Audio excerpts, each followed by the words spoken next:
You know what LLL stands for? Live, Laugh, LJN Connection. Hello, Charkie. Hey, Cass. Hello, everyone at home and our viewing audience.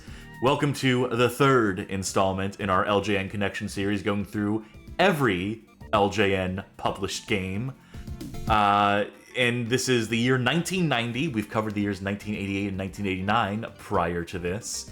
And we have a whole bunch of history to cover as well before we get into the games, because this is a big year for LJN in terms of maybe arguably their worst year in terms of a business, in terms of operating a company. Changes happen behind the scenes at this point that forever affect the trajectory of this company and the quality of the games that we'll be playing. And I'm honestly just kind of excited to get into it at a certain point, because you know how much I love doing the history sections. You know how much I love doing the slideshows at the top. So I'm kind of jazzed like for history. that. But we will have 6 games to play tonight, by the way. What games are they? Someone guessed one of them in chat, as a matter of fact. Someone has correctly guessed that Back to the Future Part 2 and 3 will be in there. But the other ones, the other 5, will be a mystery. They're definitely not games you can see in the background here. Here's a hint. They're all from 1990. There you go. Like we said at the top. Now, going into this... Oh, you go ahead, please. I was about to say, speaking of things that we talk about at the top, do you think it's time for that thing? Let's get that out of the way so we can get right into the episode. Yeah, I think it's time we get the important business out of the way. The important, like, bookkeeping, you know, the kind of, like, the stuff that keeps the show running. It's Charkie's Stream Snack. I wanted to try calling it for once. I wanted to try shouting it out and being the one to introduce the segment for once. But please, Charkie, yeah, go for it. It is your segment. Go ahead. Okay, so I'm going to go light on the food tonight, because I had... Here's the pre-stream snack. Big old steak dinner. Some broccoli and cauliflower. Delicious. So I'm counterbalancing that with later tonight I'll be having a great value peanut butter chocolate chip chewy granola bar. I'm going to hate this. I hate like a lot of these peanut butter granola things, but it's part of a value pack, so I'm getting rid of the worst ones first. You're getting your value in. Right. It is a value. It's like $4 for like 20 granola bars. Anyway, my drink tonight is more exciting. I'm having a Ghost Phase Pop energy drink. Boy. And that's Phase as in Phase Clan, like the esports people. They do So I've like heard. Counter-Strike or whatever. All I know about them is that Danny Gonzalez did a video on some like their like Them pretending to videos. go to jail and needing to buy merchandise to get them out of jail. Yeah. And then also, CoffeeZilla did a video because one of the guys got kicked out of FaZe Clan for running a crypto scheme or being part of a crypto rug pull. This all sounds about right. This all sounds about par for the course. So now I get to drink the official energy drink of that esports clan. On the bottle, it has like one of those like rocket popsicles with the red, white, and blue. So I assume that's the flavor they're going for. Smells like a popsicle for sure. And the taste, it's actually pretty nice. It does taste like FaZe Clan. like one of those. It tastes like FaZe Clan. Yeah, it tastes like scams. No, it tastes like it does taste like one of those rainbow popsicles kind of things. Unfortunately, I don't get like a joke that I reveal as I drink this. Yeah, there's no like popsicle stick comedy on there. Do you remember when I was recovering from like surgery a couple years ago, and I just kept tormenting the Discord server with like, because the only thing I could eat was popsicles for a while. Oh my god, that's right. Oh my god, that's totally coming back to me. So I just kept posting like the full popsicle with half the joke sticking out, and then I would just post like the rest of the joke after I was done with it, and everyone hated all the jokes. Yeah, that was rough. That was a real tester of our friendship when you were. Also, can you do me a favor? Can you go into your Discord? Can you re-enable those compression things? I know you were messing with those voice modulators the other day, but with the voice compression or like the the crisp thing, whatever the hell it is. Thank you Turn kindly. Chris back on, then. Okay. Yeah, unfortunately. And I bet that'll solve the little background noise that I've been hearing. All right, ta-da. Yes, we are there. Okay. On-air troubleshooting. It's what I'm all about. It's what I'm here for. And what I'm also here for is to give history lessons about weird, forgotten, and abjectly awful companies from video games past. So why don't we get into that? And begin our little slideshow here. Okay, where we last left off in our story, LJN were operating at a loss, producing licensed action figures, mostly known for the WWF Superstars line, various gadget kits that tied into promotional TV shows. They had birthed the Thundercats to compete with Masters of the Universe. You can see that in this ad here. Thundercats from LJN. You'll hear the thunder. They were failing to strike it rich with the video art console, and they were likely barely breaking even with this licensed NES game venture that they got into. But despite the fact that none of these were really profitable, or that cumulatively they failed to make the company a profit, it didn't really matter, because they had already struck a deal with MCA, who are the Music Corporation of America, massive conglomerate that eventually turns into Universal Pictures, I believe, through a series of acquisitions and mergers, and then Universal becomes a Vivendi Universe. It's a whole thing. The point is that MCA in 1985 purchases 63% of the stock of LJN for the cool sum of $40 million. The long-term plan was for MCA to ultimately buy the remainder of the stock as well for $15 a share, which would have increased the total value of the deal to around $65 million in order for MCA to be the sole holders of LJN. And the reason why I say it doesn't really matter that LJN wasn't turning a profit at this point is because it's kind of like I almost want to liken the situation to Turner Broadcasting in WCW back in the 90s. How basically at this stage of the game, it didn't really matter that LJN wasn't profitable because you can always turn that around. As long as a company is doing well, as long as they're selling product, as long as they're doing volume in business, you can reallocate what you're budgeting, what you're putting expenses towards and whatnot. So with MCA about to buy them out, didn't matter certain lines were making profit, they would make them profitable with that, and they just wanted to get that whole catalog of stuff underneath their umbrella, all these action figures, all these toy lines, this video game venture, and so on and so forth. That being said, if there was one branch of LJN that actually had potential at pulling a profit at this point, it would have been their Entertech line.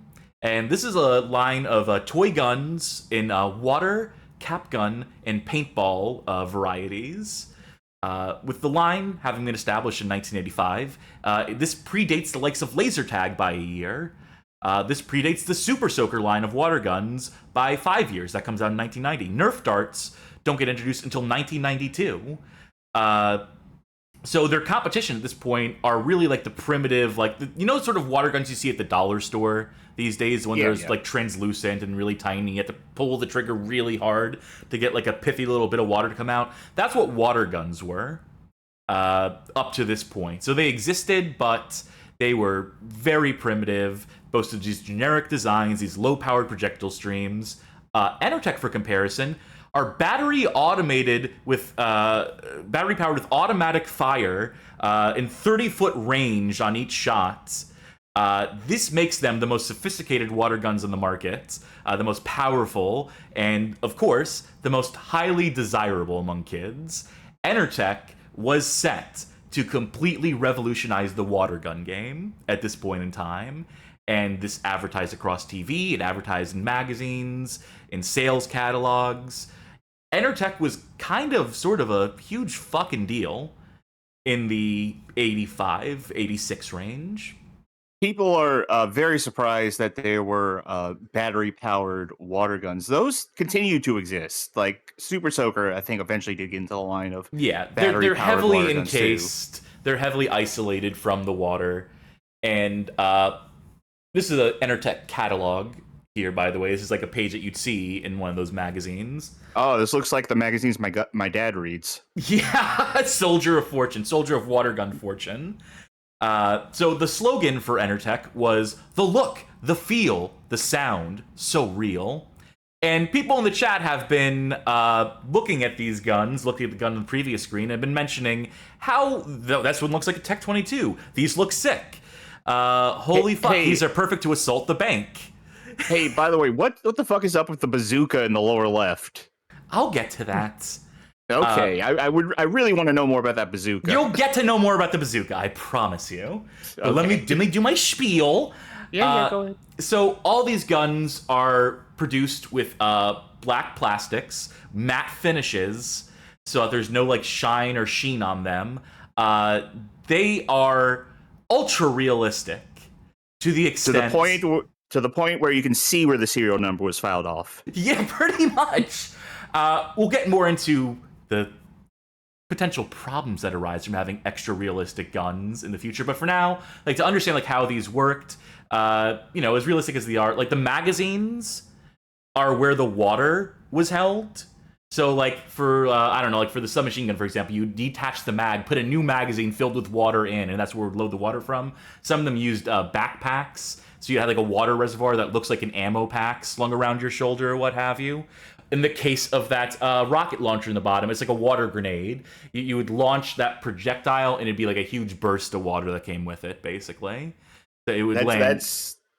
That's better than I was expecting. I was expecting the tip to just be a hole and it would squirt water out really fast or something. Just like high pressure, high power.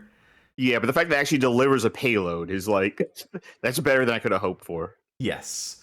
So if we're looking at these guns here, like we mentioned that they're realistic. They're realistic to the point that they're modeled after real world guns, or at the very least recognizable guns. And so let's see. Let's go. Let me test my gun knowledge here from top left, moving right, and then going down page by page. Okay, so top left. That's no looking at the document. Yeah, I don't need to. I know these guns. I put the answers in the doc just to be right.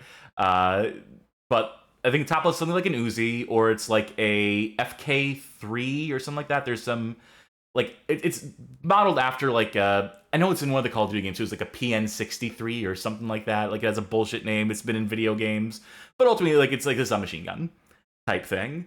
Tim Rod saying top left is Mac 10. No, Mac 10 would be way boxier. The thing in the middle, they call the gun in the middle an M16. It's actually more like a Colt Commando, or like the Car 15, the AR-15. But it's also like very stubby in a way that like a real gun wouldn't be. So like, if you know what you're looking for, these guns aren't completely on model. Then there's the Paintcore Jackhammer in the top right, which is not a real gun. It's always been a movie prop gun. Paintcore Jackhammer has not existed in real life. Oh, they make those in Valverde. Did they? All right, on the left-hand side, center, that's a Tech 22, also known as a Scorpion. It's hard to see. There is something like an M1911 with like a water reservoir pack there in that in the top image. The bottom one is a Tech 9, for sure. Or like there's like a Russian version of a Tech 9. That is slightly stubborn. I know this doesn't matter. I know this is like, really strange to even go into detail on, but to finish it off. What do you think Russian Tech 9 rap's about? Vodka. Purple vodka. Pouring codeine into vodka. Bottom left, RPG-7. That's the type of rocket-propelled grenade it's based off of. And the bottom right, of course, are Beretta 92s, which is, 92 doesn't mean 1992. It means it's actually a gun that was in production since 1976. But there we go. That is the list of guns on offer here. And this wasn't even the complete catalog. This is just a sampling from their second generation of product, which was a combination of first and second wave products they put out. So this line had been successful enough and ran long enough to have multiple generations of product. It is mostly the point I'm trying to make here. And all the modelings and all the trappings are mostly the same here. Entertech was so successful that it spun off into some sublines. We mentioned Gotcha the Sport. We played the NES game, Gotcha the Sport. But I also should have mentioned at that point, and I think I briefly did mention it last episode, that Gotcha the Sport had a Entertech branded line and accompaniment with it of not quite paintball guns, What these were they would shoot these pellets. The pellets would be coated in ink, like a washable ink, so that if you got hit with it, it would leave a stain on your shirt, while ultimately not being like a super hard pellet or anything. So in that But way, those pellets were stuffed into a metal casing that was fired via combustion from the gun. For that authenticity, you gotta play for real here. Gotta play for keeps. So you could call this something like a combination of airsoft and paintball. And because it is like launching an actual projectile, these kits came with goggles and all the other accoutrements you would need. So it was like almost like those survival game kits that that airsoft that paintballing was birthed from. Check out our painful paintball games stream. I'm still quite proud of that one, where we get into the whole history of paintball before playing every paintball video game. Then here's where the big money really would have been, I think, is in licensed toy guns. So here we have this Rambo kit. This was the only one in the Entertech line to actually successfully make it to the point to blend that branding. Is when First Blood Part 2 was coming out. It featured an M60, which is just like a refitted one of their M16s. It had like a box mag you could connect to it so it could hold more water. It came with headbands. There was meant to be this bow and arrow component to it. Which, now, how does a water bow and arrow work? No, this would just be regular bow and arrow. This would be like toy arrows. Because remember, this line also had like cap guns. Okay. I should have mentioned that there were some that just existed to make noise, that existed to have like a powder blast, but like not actually have a projectile. So it was a whole range of toy guns. So it's not Garrett's water arrows from Thief. Not quite. That would be cool as shit. I'd respect John Rambo more for that, but unfortunately not in his repertoire, not in this catalog here, not in this lineup. So I would posit that if LJN had continued to own the Entertech line, that if the Entertech line had continued down the line, they probably would have started tying stuff into like other contemporary movies. I'm sure they would have loved to have done like a RoboCop gun, right? His iconic Beretta, like that modified fully automatic Beretta. Imagine that shooting water. And they could have continued down that and probably made a fucking ton of money. They could have made a deer hunter gun. Yeah, just a revolver, and 1 out of 6 shots will squirt you, but... Yeah. So here's the problem. Here's where things go wrong. As it turns out, marketing realistic guns to kids, not exactly a slam dunk idea. As early as in 1987, 88... reports begin to surface of these Entertech guns being used in bank robberies. Funny that someone mentioned it in chat, where criminals present these guns, which look very realistic from a glance, even on some close inspection. Look at this fucking thing. This looks like a Tech 9. It just looks like a Tech 9. It has detachable magazines and everything. Christ. So people are getting away with presenting these as real firearms and intimidating and scaring and threatening each other with them. And then there's the part where this is going to get serious for a second, as we talk about the fact that cops, police officers, have this tendency to assume that kids with toy guns are carrying real guns, and to fire their own weapons at them without so much as a second thought. And when they look as realistic as a gun like this does... So, a June 1988 New York Times report... this article titled, "After 3 Deaths, Realistic Guns Are Under Fire," was a report that came out documenting 3 cases of children who had been killed by police officers, ages ranging from 13 to 19, for wielding toy guns. They don't specifically mention Entertech as being like the guns that these kids were holding, but there were enough of these types of toy guns on the market at this point, and Entertech being the leading line in water guns and having been associated with the bank robberies and such, with the holdups and whatnot, Entertech was quickly like boogeyman for it, and rightfully so. This article mentions that legislation was going to be put forward in the coming months to moderate the marketing and the design, the manufacture of toy guns. And, it should be noted here, that toy guns have existed for hundreds of years at this point. that laws had already been in place in certain states mandating that toy guns be made distinct from realistic firearms. This article even mentions that New York had laws against guns of certain colors, of toy guns with certain colors, just for the off chance that someone will get fucking shot for real for holding one of them. I'm going to quote from this article. I'm also going to go ahead and link to this article for what it's worth. Last year, Entertech, a division of LJN Toys Ltd., began making wild color fluorescent blasters instead of gun-shaped toys, but the police say that such efforts won't solve the problem. In a split-second confrontation at night, if a police officer waits to identify the color of a gun, it may be too late to react, said Cheryl A. Epps, a legislative analyst for the International Association of Chiefs of Police. In looking at all the proposed legislation, we didn't see any one that would totally solve the problem. Real problem. This is an example. They mentioned in that article that Entertech was toying around with recoloring their guns.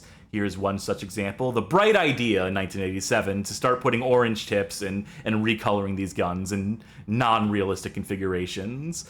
This was probably mostly done not in response to that particular article we just showed, but mostly to the people using them for holdups and such, just because of the way timing works on this. But ultimately, this rebranding, this recoloring, by this point, damage is done. Their brand, the Entertech brand, had been vilified, demonized by the media at large. TV news were covering these guns in, the capacity as them being a danger to children. Entertech begins to wind down in around 1989, as imitators and successors alike begin lining up to take that place with their more cartoonish and science fiction-esque gun designs, realizing that there is a place in the market for toy guns, for toy water guns and the like, but that divorcing them from reality as much as possible is probably the right way to go with this, which it is. By this point, and we're out of the serious stuff for now, by this point, MCA were pretty fed up with LJN, actually, and with the video game industry as a whole, I would say. Hold on, let me just go ahead and ban that bot. Yep. Oh, okay. See, MCA also had a stake in Coleco Industries. They have the ColecoVision, you may have heard of them, and also a toy manufacturer in their own right. Garbage Pail Kids, or was it a Cabbage Patch Kids? It's one of the two. I think it's Cabbage Patch Kids. But Coleco, who had also been doing video games in their own right, ultimately MCA was not performing up to standard come the mid-80s. In 1988, also in June 1988, in the same month as that article about the realistic toy guns that we mentioned, New York Times put out another article covering a $35 million after-tax charge, which is just another term for losses, effectively. It's a specific kind of loss, but for the purpose of this, let's just keep it moving. So ultimately, the New York Times reports that MCA is in rough shape and attributes much of that blame to LJN. And so the quote from this New York Times article here, MCA Incorporated, the entertainment conglomerate, said it expects to take a $35 million after-tax charge against its second quarter earnings because of losses on its Gotcha toy gun line. They didn't want to use the Entertech branding here. They didn't even want to mention it exists at this point. And its investment in Coleco Industries, the troubled toy maker. The announcement Tuesday was made after a review of MCA's LJN toy business and its stock holdings in the Hartford Toy Company, MCA said. The charge is a result primarily of reductions in the value of unsold inventory of LJN's discontinued Gotcha guns, which shoot colored dye. The charge also reflects declines in the market value of MCA's preferred Coleco stock, the company said. So, in 1990, April 1990, this is the big transition. This is the point where LJN's deal with MCA collapses under the weight of the company's perpetual financial turmoil. Between the Entertech thing and none of their other ventures being necessarily profitable, this is the breaking point. This is the straw that breaks the camel's back. MCA sells LJN to Acclaim Entertainment in April 1990. How much did they sell it for? $13.75 million. They are just lucky and happy to get rid of the fucking thing at this point. To quote another New York Times article, very New York Times heavy article, sourcing tonight on my end, don't mind me. But to quote a article here, MCA Inc., the diversified entertainment company with interests in motion pictures, records, and television, said it planned to sell its LJN Toys Limited subsidiary. Analysts said the toy company, which MCA acquired in 1985 for $66 million, had been losing money for the last 3 years. MCA said it will record a $53 million after-tax loss from discontinued operations for 1989 because of the decision to sell the company. The loss will include a provision for a $30 million related to the planned sale, with the rest attributed to LJN's operating loss. But MCA said that despite the losses related to LJN, it will still report record earnings for all of 1989. Article goes on to summarize, LJN's primary business is selling toys based on characters licensed from films and television shows. Although the company had some success with a toy line based on A.T. and characters from the television show The A-Team, it has not had any big hits in several years, completely discounting the video game portion of the business. Because, honestly, and, you know, let's not kid ourselves here, video game business in the mid to late 80s, not as essential as you think. Not as big a deal as it is now. Not the billions-dollar industry it is now. Most people still saw it as just another line of toy. So, of course, the New York Times isn't going to bother, like, highlighting that aspect of the business. But Acclaim, of course, is a video game company, and they realize the value in the LJN brand. They made a great deal here. Let's be clear. Acclaim made a very smart decision, got it for super cheap, something that's going to give them dozens of millions of dollars of value here. By the way, this cover here, Acclaim had put out a magazine for a time called Masters of the Game. The first volume and first issue of it was just the Acclaim branding. By the time the second, this volume 1, number 2 comes out, they have LJN and quickly reflect on their cover that they have LJN and then begin to market games that were set to be published under the LJN label. And so you get to see all that on this cover here.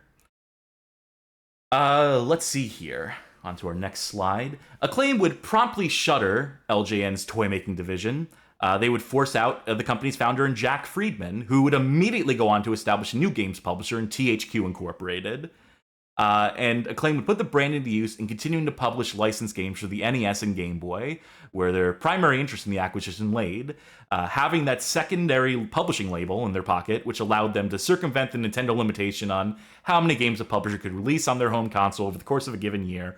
We're all very familiar with this aspect. It's reported on, or it's commented on, in a company timeline for LJN, where I'm going to quote from here. In April 1990, Acclaim acquired LJN Toys from MCA Inc. for $13.75 million in cash and stock. The acquisition of the toy manufacturing company increased the number of Acclaim's Nintendo slots. Nintendo's restricting the number of titles its licensees could introduce annually, made acquiring slots from other companies the only way licensees could accelerate their game release rates. In September, Acclaim sold the Entertech division of LJN for $1.7 million. Hey boy, that's nothing. Acclaim also entered Game Boy's compact video system software market with 3 titles under the Acclaim LJN labels and introduced new games for the NES, a line of Super Play handheld electronic games, and a dual wireless remote controller system. I don't know why they specified 3 titles under the Acclaim LJN labels. They had way more Game Boy games than that, but who am I to disagree with funding Universe in their company history of LJN? But in case anyone's wondering, by the way, about those Super Play handhelds they mentioned, this was an Acclaim-branded line of handheld games which operated contemporaneously with Tiger Electronics' handhelds. They would boast a lot of their licensed tie-ins, much in the same way as the LJN cartridge catalog did. But since these are branded as Acclaim devices, and also because emulation for these doesn't exist yet, we're going to have to gloss over the Super Play line, unfortunately. I know you were very much looking forward to it, Charky. I know you really love your dog shit LCD games with like 2 buttons on them, but it's going to have to wait for some later series. Which brings us to... Oh, you go ahead. I was going to say... So, I mean, this is a call to everyone out there, all of you so-called preservationists. We need to bring Super Play emulation to the forefront, more important than anything else we got going right now. Yeah, I can't think of any one console or publisher or any other section of the industry that needs as much attention right now as Acclaim's Super Play handhelds. Yeah, I mean, Vim's not busy right now. Get on it. All right. So, with the acquisition of LJN by Acclaim, we see the new, improved LJN, as it is marketed as. In terms of what this meant for the video game output, there was a 7-month stretch from December of 1989, with the release of the Uncanny X-Men, to what month does this come out? Or what's 7 months into? July. I'm really good at counting months, by the way. That's a 7-month stretch between games published by the LJN label, which, you know, because the company was busy restructuring, because LJN was busy figuring out what the hell they were going to be. They're figuring out who was going to buy them, and then Acclaim had to figure out what they were going to do with the LJN label, how they're going to divvy this stuff up. So the year 1990 in LJN releases starts late, but it gives us a decent grip of games to cover. It gives us 6 games released between July and December of that year, and we're going to start to cover them as of now. So that didn't take too long, right? That was a pretty good, succinct history, if I do say so myself, of a lot of complicated legal stuff. That Entertech line, how about that shit, huh? Wasn't that something? So tonight's first game, the first game we're going to play tonight is actually the first Game Boy game we're going to play on in this series, because we are playing The Amazing Spider-Man on Game Boy, and you can immediately notice, I know this is barely going to show up on stream, but this is because of the way it looks, but that LJN logo there in the bottom left corner of the box, you'll see that it doesn't say LJN Toys Ltd anymore. It just says LJN Ltd, which is the signifier, the indication that we are now living in the Acclaim era. This game, let me go ahead and get up my sheet. I think I know who developed this one offhand, but let me double check my work. Oh yeah, a little upstart by the name of Rare made this game here. So let's go ahead and get that started, why don't we? This game, I've played a lot of these. I've played pretty much every one of the games in this series, right? In this LJN retrospective, I've played, yeah, pretty much all of them except like the sports games. These games are rough. This one in particular is particularly rough. And people are commenting on the interactive, that I misspelled interactive. It's supposed to be a combination of entertainment and interactive, you see. That was LJN's big thing, was the interactive line. As I've said before, much like Garfield Eats had entergaging content. Entertaining and engaging. Hello, Parker residents. What? Don't pretend with me. I know who you are. Spider-Man. Recognize my voice? Sure, I know that electronic gargle anywhere. Fishbowl face. That's not very nice. Well done, Webhead, but cut the wisecracks if you ever want to see Mary Jane again. What have you done with her? Where is she? You'd better not hurt her. Don't threaten me, wall crawler. We'll discuss this in the alleyway. If you make it, just the alleyway. Don't threaten me, wall crawler. I'll call the police on you. I'll be in your face so fast, it'll pop your plexi. Yeah, pop your plexi. Spider-Man, Spider-Man.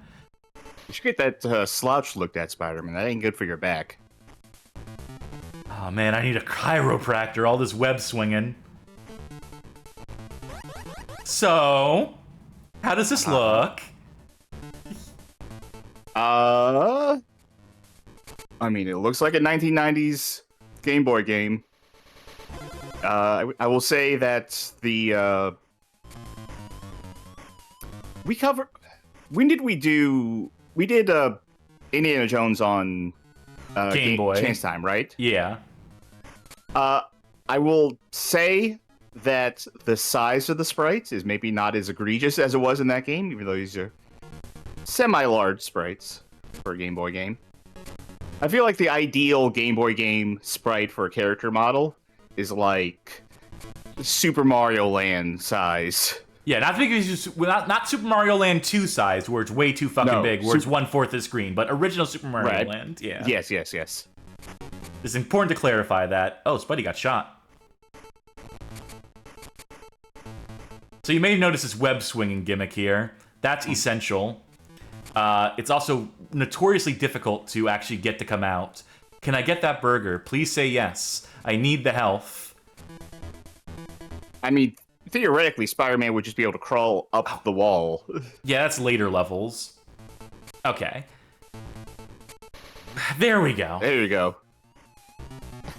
You can't leave a pie out on your windowsill in New York, or else Spider-Man's gonna get it. That's Everyone why knows J. that. Jonah Jameson hates him. So, to get the web... Okay, it's so much easier when you're jumping off of an object. In fact, it's almost too easy. The idea is you need to reach a pre-designated height on the screen. So, like, here's a great example. Down here. That you need to have a running jump, first of all. Then you need to hold down the jump button, and that will initiate the web swinging. The manual for this game gets the input completely wrong. It says something about like doing a jump and then pressing the web button, which is not the input. Also, Spider-Man's gonna get a tummy ache from eating all those whole pies. God damn it. Spider-Man's arch nemesis, smoke. Oh, here we go. I'm holding on to these. I tried to hold on to as much web fluid as possible because it makes the boss fights in this game much easier.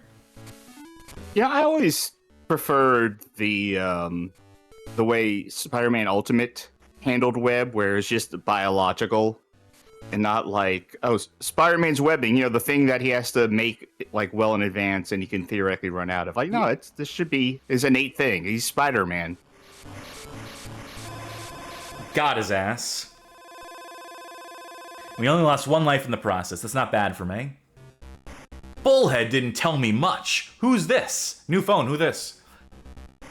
Crawl up to the roof and meet your doom, Spider-Man. When I'm through with you, pumpkin brain, you'll never trick or treat again. Okay, Hobgoblin or Green Goblin? Hobgoblin. You know, it'd help if we had color, but... Yeah. Don't count on it, Gobby. I'm on my way. Also, please to keep an eye on chat for me, as you always do. Okay. Yeah, you play Crazy Climbers. I'll re-chat.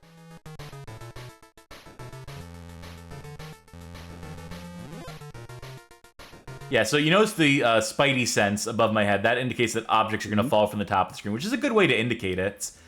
Annoying how many objects come from the top of the screen. And there's a suicide button, as famously covered in the AVGN episode.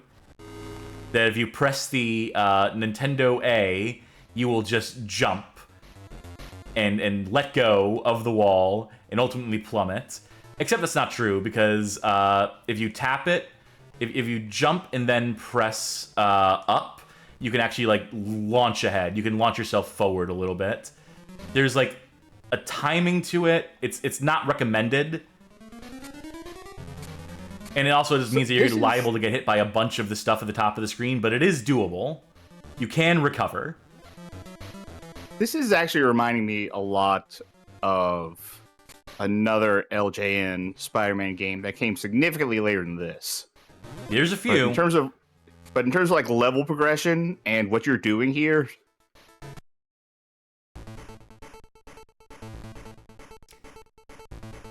And onto the rooftops.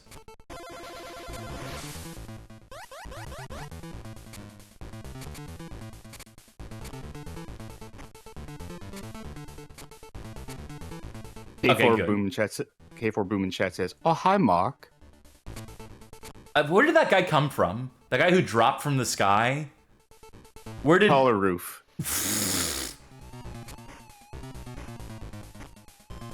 I was trying to jump off of a building, and now I landed on another building, and now I'm going to let Spider-Man kill me instead. They're all making parkour videos for YouTube. Oh, I hate this stage. Is every one of these guys working for Hobgoblin? I think these are just random thugs that happen to be, like, committing unrelated crimes. When do I get a goddamn one-up in this game? They just all show up the same place and like, oh, roof crimes? Roof crimes. Yeah, small world. Roof crimes, yeah. Here's a lot of money in ceiling tiles. We're gonna tunnel in from the top and... Super Electric Violence says it took took them an embarrassing long time to figure out that you needed to hold up and jump to get in that window at the end of that last section. They were 8 at the time. Yeah, it's not entirely intuitive. I remember that part from the AVGN episode. Trying to get up. Granted, okay, I was looking at the Twitch stream, but trying to get across the buildings and like getting stuck on the ledge with the web because it's not high enough. Fuck off. Yeah, I'll continue. Is it gonna start me from the beginning of the stage? No, mercifully it starts me from the boss fight. No, I'm still struggling to figure out when I can actually attack this. Oh, well, there we go.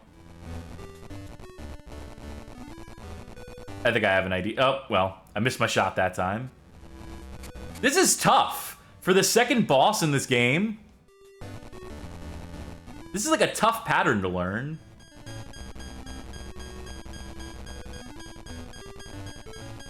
It's gonna... There you go. I mean, this is it, though. Yeah, I got it. My timing was off. I'm gonna give myself a rewind on that one. Then jump here. Basically get one attack per...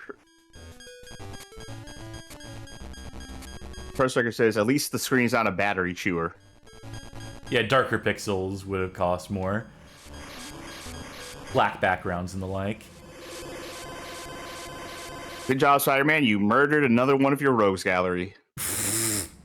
Mary Jane is still missing. What now? Who do I kill next?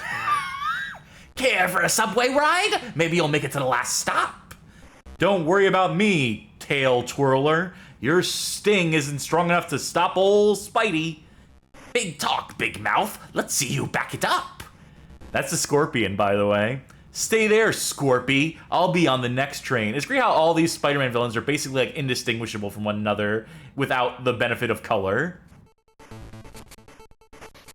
That you really do rely on, like the dialogue. Yes, what do we assume? I assume that those guys who are like popping up with the guns are trying to kill each other. Yeah, we're just intervening. We're trying to save them from themselves. What is so many goddamn bats? How many train stoppages do you think there are in New York with all the bats? Oh, it seems to be a constant issue. How do I get that burger? How do I get that burger? I wanted that burger. God damn it! I think I missed my shot. I think I just got to stand here and let the level auto scroll. I'm just gonna keep kicking my leg out like this, and if you bats get hit, it's your fault. Oh my god, they're all so close to my head right now. It's a slow train. Yeah, no kidding. Pulling into the station. There you go. And Spider-Man gets shot to death. Unceremonious end, but... My weakness, dying.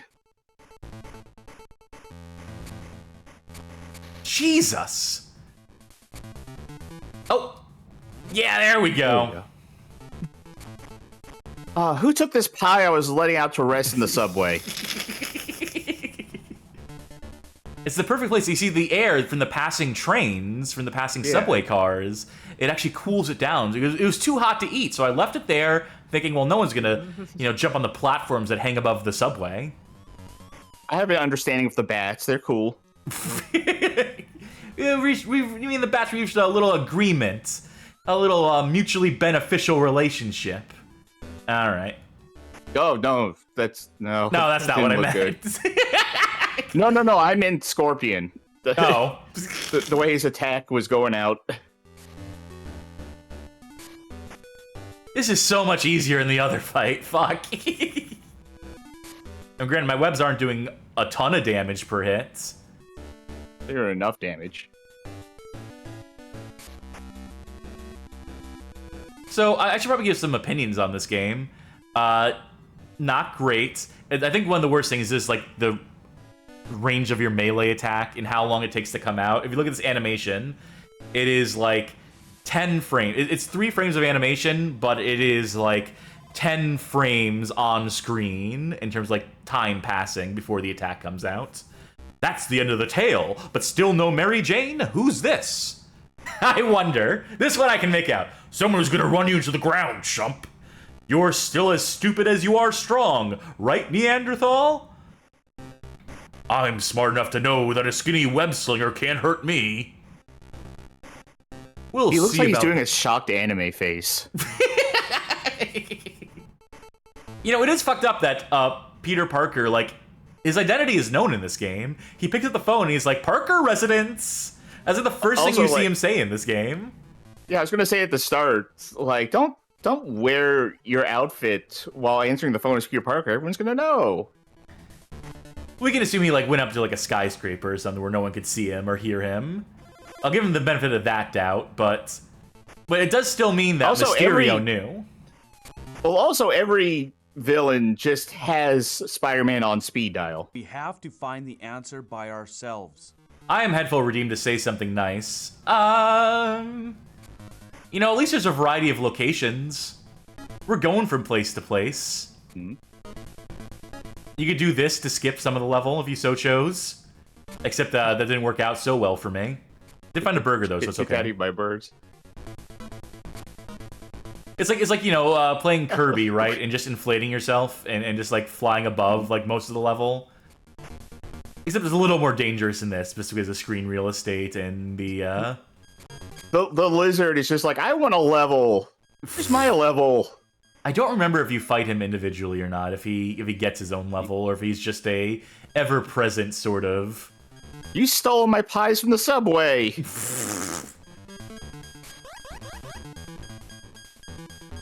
Alright, bait that. Legend of Zelda. Okay, there we go. It takes so long to get the web to come out, too, that it's hard to time those projectiles. Marxist Maximus says never compare an LJN game to Kirby again. I'll do what I damn well please, thank you. Alright, I'm hoping for another burger. No, I gotta be so close to the end of the level here. Let's just pretend that didn't happen. Mulligan, mulligan. Yeah, here we go. Alright, webs do nothing against him. We just gotta punch him when he's at the sides of the screen. Let's get a continue for good measure, too, why don't we? You have? Evidently. Yeah, they just reset your score. They give you as many chances as you need, I think. Oh, okay, cool. I assume that after you beat this level, you're gonna have to climb that building and go to the roof.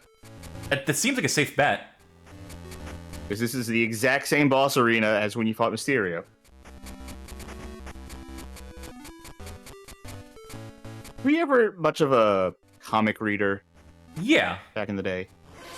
I like comics. I still do. I still have a drawer full of comics I need to read through.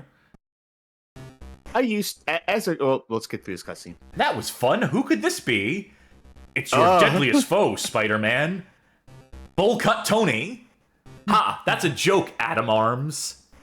Get to the roof and we'll see who's joking, Webhead. It's the roof. This house call is on me, Doc. See you soon. I wonder if I could beat this game. There ain't much to it. So we do have 6 games to play through tonight. We're not playing through the other ones. This one is... Yeah. I think we're most of the way through it already. I know as a kid, I really liked Scarlet Spider. Yes, Scarlet Spider's a really cool design. Ben Reilly is... Yeah. But I got a lot of those comic books. And I probably still have them in the closet, to be honest. But I do remember in that era, which was... The cloning era, probably, the Clone Saga. Yeah, I'm trying to remember the year. I want to say late 90s. When that was. Yeah, mid to late 90s.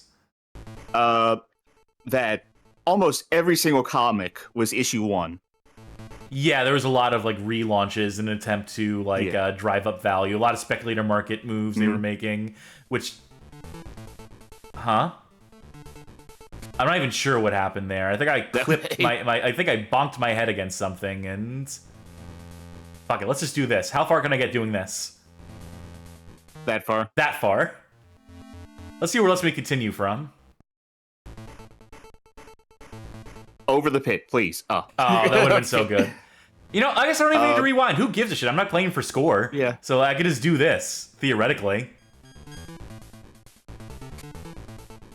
Yeah, I have so many issue 1s of Scarlet Spider. Because everything, like you said, everything was a relaunch because of the speculator market. And also, the Clone Saga was just a horrible arc that went on, like, entirely too long. Man, New York City's falling apart. All these broken windows, like, these ledges that just fall apart. I think that's what Hillary Clinton was talking about, right? What? Yeah, broken windows. That's why she wanted to outlaw Spider-Man. Was Hillary Clinton in a Spider-Man thing? No, I'm pretty sure Hillary Clinton had a thing about broken windows.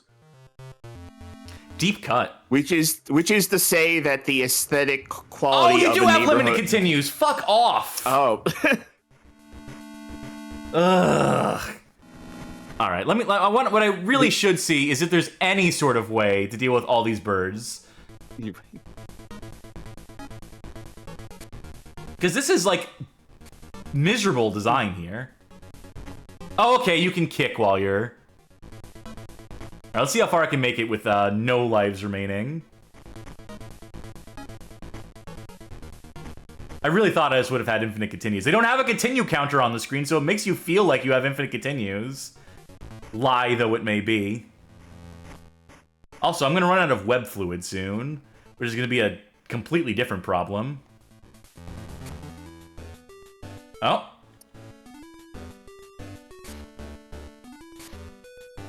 Yep, no more web fluid means really no good way to fight that boss. Which means the end of the game. So we couldn't beat it after all. Whoops. Maybe if I hadn't burned through all those lives earlier in the stage, if I had just like actually like played the game instead of just like charging through everything, I could have gone a little further. I know the last boss is Venom, whatever that's worth. Pretty bad. Feels bad to play. Everything feels kind of delayed. Getting the webs to come out is a process. On top of all that, I think I was wrong about Hillary Clinton talking about broken window policing. So bad start of the night for all of us. Yeah, for all involved. Let's see. What's next? Yeah, How Do I Even Exist says that was more of a Giuliani thing and not a Clinton thing. Yeah. Yeah, that makes more sense. Speaking of making sense, Pictionary on the NES, the game of video quick draw. This is developed by Software Creations. This is published July 1990. This is a game that is known for a couple things, but primarily for its soundtrack, which I believe is a Tim Follins production. Yep. R.I.P. Was it Jeff Follins who just recently died? Brother Tim Follins. Yeah, his brother. Mm-hmm. So we won't make any jokes about Tim or anything like that. Not that we would even have anything, but no, I love Tim Follins' work. It's great. It's wild that it's in this game. That's what the big thing is, that this game being what it is, being a Pictionary tie-in game, and then getting like a fire soundtrack. And the other thing I also know for is there's a co-host account that posts the graphics from this game, that posts the raster art from this game, and lets you guess what the word is. Everyone on co-host is really bad at it, as it turns out. They gotta shape up. Gotta get their shit together. They're not even trying to play it. Tim Follin's definitely been attached to games that people have not considered good. Like Silver Surfer. He had a banging soundtrack for Silver Surfer. In fact, I'll let his soundtrack speak for him right now.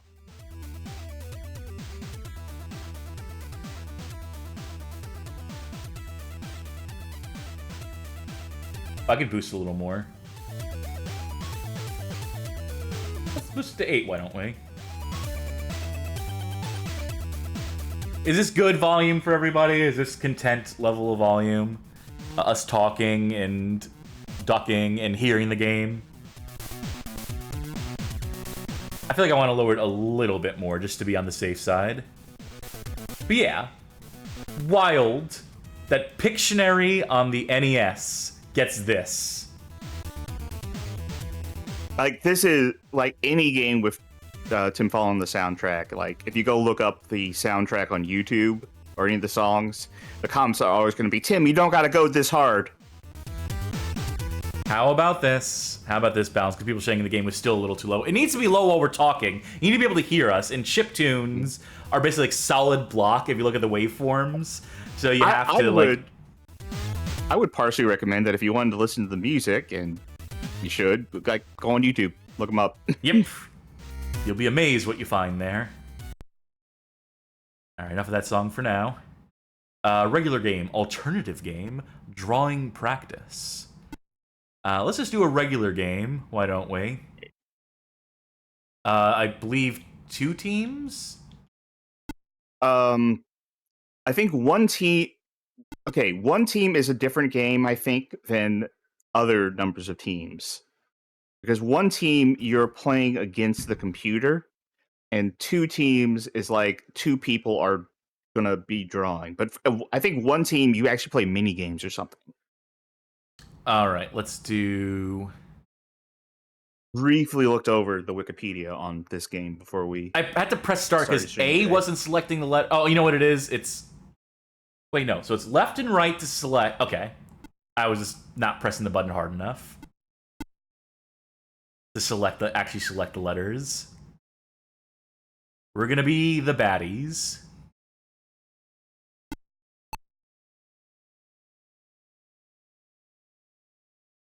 We are the spray can here.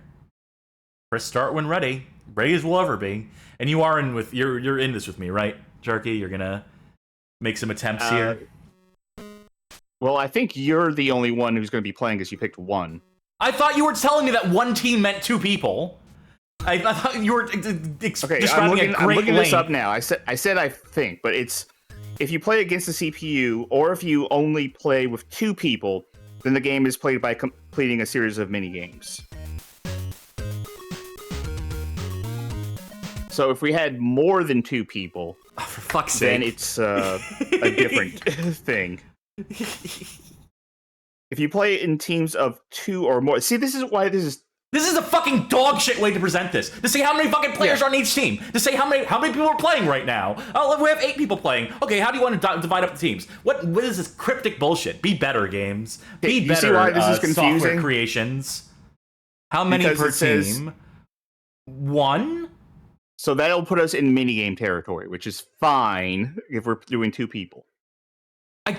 All I want to do, the only thing I want to do is play this game with you.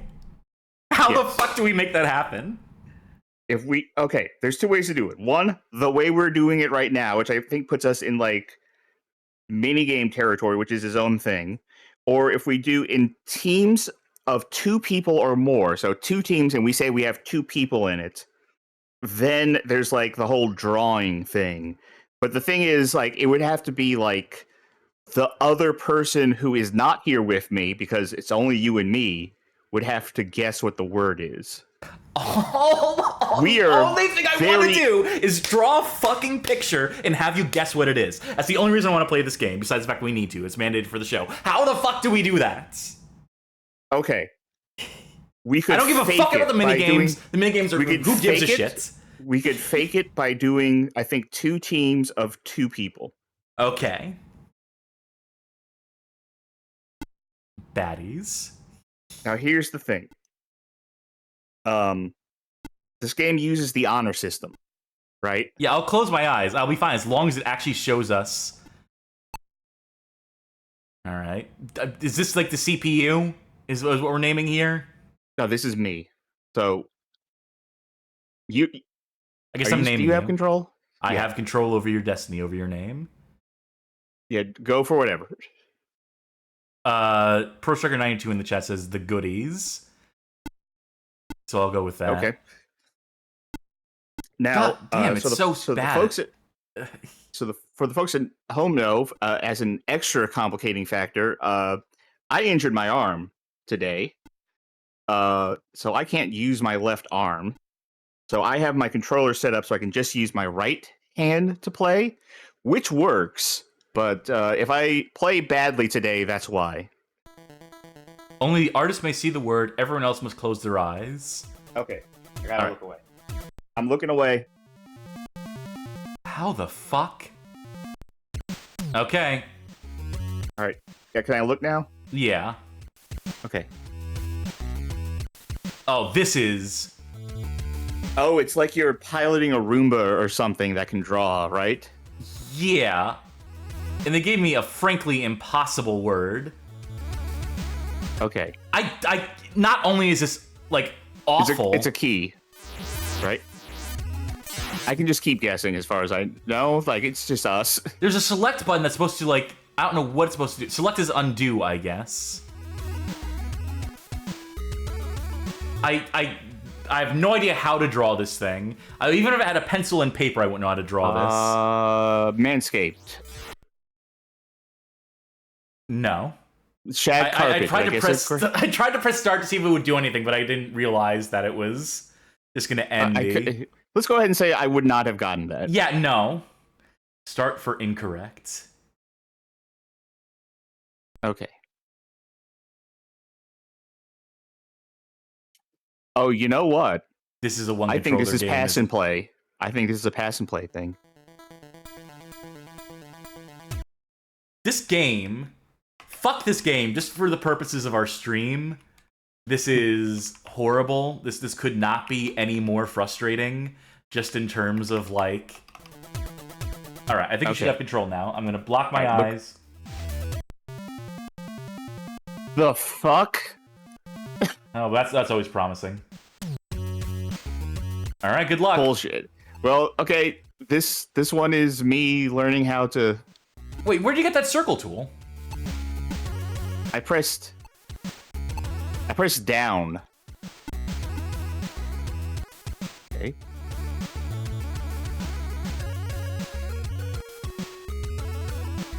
Okay. Someone mentioned this is from the creators of the LJN video art, and yeah. I'm going to tell you right now, this is impossible to draw. I am just fucking around. There's no way. Broken CD-ROM. No, I'm not going at this with any sort of intent. What you're seeing is me trying the controls and seeing how they work, because this is not possible to draw. This is fucking heinous. Just in terms of the control, and in terms of that configuration at the top there, I think I despise this game. Like, just right out the gate.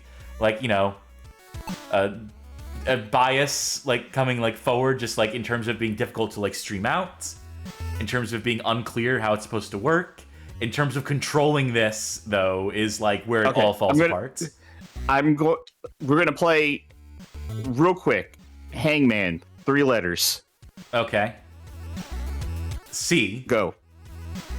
No, you get 6 guesses. R. 16's correct. No. S. No. T. No. L. It was WAD. WAD? Where's all the data? How do you draw a WAD? How do you the draw? Fuck. What? K4 Boom says it did look like a WAD. Yeah, all I could do was just like draw whatever. What a Louise wretched... asks, what is a WAD? A WAD is like when you crumple something up, or like if you spit out gum into like a little ball. That is a WAD. Okay, you ready? All right, I'm not looking. This is gonna be fucking impossible. That's before I even... Oh. This is an all-play word. Only the artist may see the word. Everyone else must close their eyes. Press start to show words. So don't open your eyes yet. All right. Oh, fuck off! Fuck off! Okay, open your eyes. Yeah.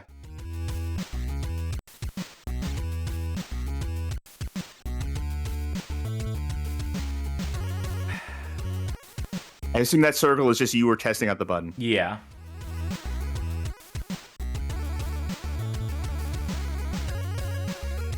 I have to think in terms of, you said fuck off. But what could it be? It's impossible. Like, this is impossible. Like school or hospital or right page. Amphitheater. It is definitely a building. Yeah, I could tell. Let's see, a town hall, a bank. A mansion, a house, a manor.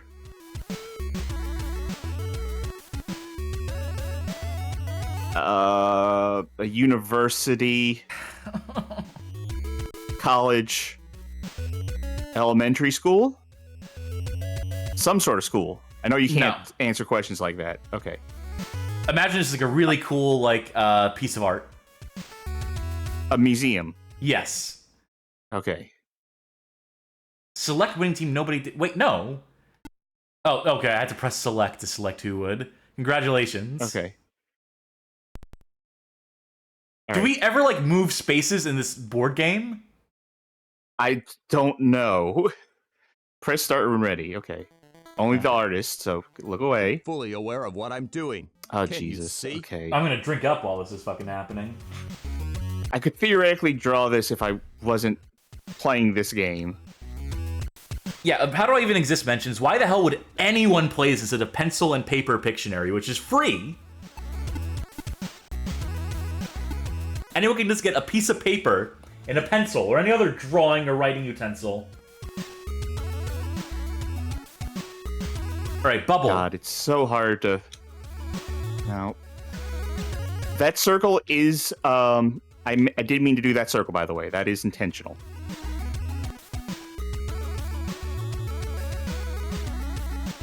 Christmas tree. No. They also don't give you nearly enough time for whatever this butterfly. Oh. This is gonna be off, but whatever.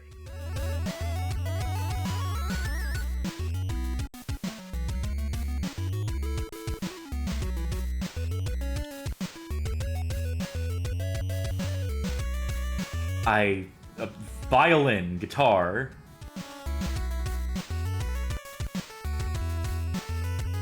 This is such a pain in the ass. Anchor. Fuck.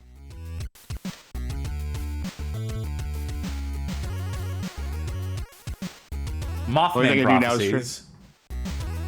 God, I hate drawing with this thing. You'll be like, okay, I see what you were trying to do, but suit, it didn't work. Jacket, tuxedo. Yep. Overcoat. Specifically an overcoat. Specifically an overcoat. Hey, Pictionary. Hey, fucking Pictionary in the NES. Maybe go with, like, dog, or cat, or, like, pencil, or, like, basic things. I'm gonna look away. You're looking away? Alright, this is gonna be the last one, because I think I despise this. Oh, interesting. So, okay, alternate game mode, right? Yeah.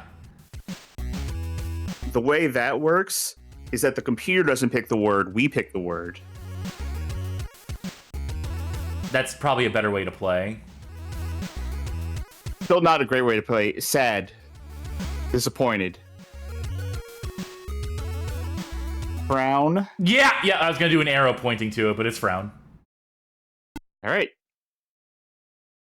I move 0 spaces. When does this game end? How do you advance? How do you make fucking progress in this game? How do you fucking do this? Imagine me was asked why are people in chat here guessing when we saw the word. I assume that people are playing at home and like looking away. Alright, don't look. No, I'm Never mind.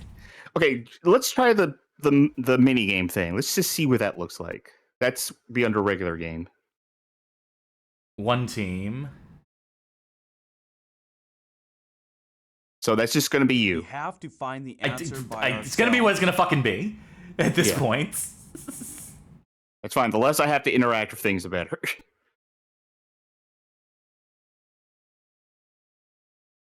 I want to see how many characters we had. Hey, see what I'm doing?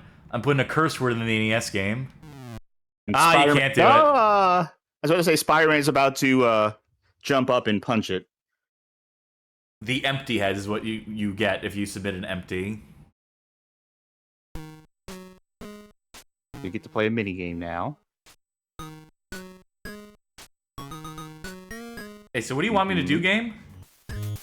I don't really have any buttons that do anything. Oh. Oh, you have to guess. What that is? Yeah. So 1, 2, 3, 4, 5, 6, 7-letter word. Wait, what am I supposed to guess there? What that scene was. What word that scene was. What?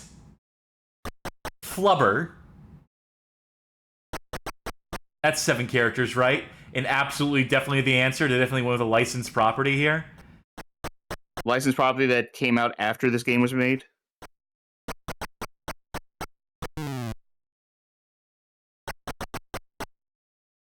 As my guess, I'm sticking to it, game. Time's up, folks. The answer was Flubber. The answer was fuck off. Is it not going to tell us what the answer is? Oh no, Johnny Bad Guy saying what I thought it was is that the minigame is meant to expose the image. But how do you... Oh, I see. But how do I do anything here? How you do have I to catch play it with your hands rather than with your head? No? Well, no, because look, they don't even hit the bottom of the screen.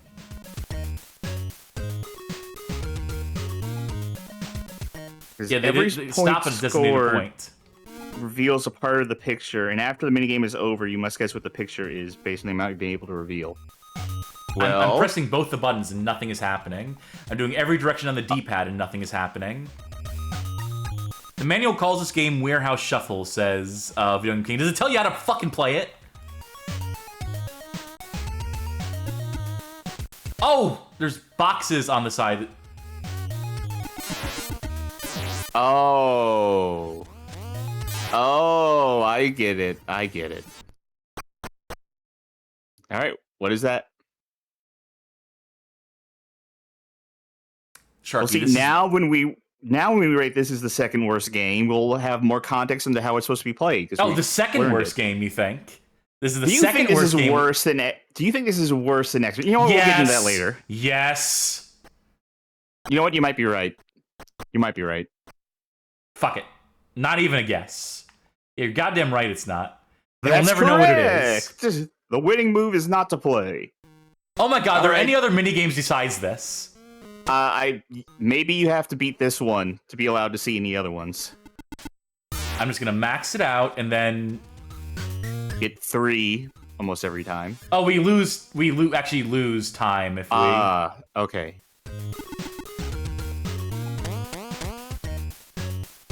If we take more than we can carry.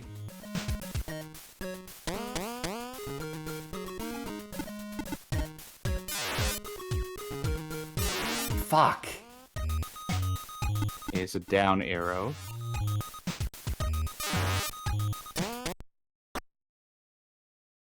No clue.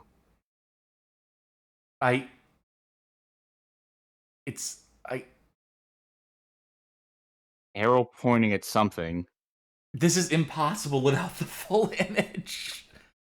You can't guess this shit when it's just like this 8-bit art. It's...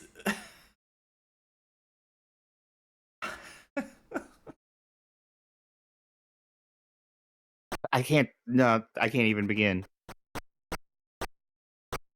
We only have so much time, too. I'm just gonna say bunny. Yeah. Looking, it might have an eye. No, of course not. And we'll never know, too. That's the great part about this, is that we'll never fucking know, because it doesn't give you the answers. Well, when you play this game again and this comes up, you can, like, actually guess, instead of having, you know, knowledge in advance. Alright, are you ready to stack some boxes? Fuck. Great, okay, more arrows. So unless the answer is arrows, this is gonna go badly. They're 2 separate arrows that don't seem to be pointing at anything thus far, if that's any indication. Cool, I'm unlocking a lot of blank space here. Arrow. I sure hope one of these next ones shows us what's in the center, so I have like even like a remote clue as to what this could be. This feels like playing Pictionary with someone extremely frustrated. Like, it's just all arrows. Oh, it's like a... Hold up a sec. GON... 1, 2, 3... 1, 2...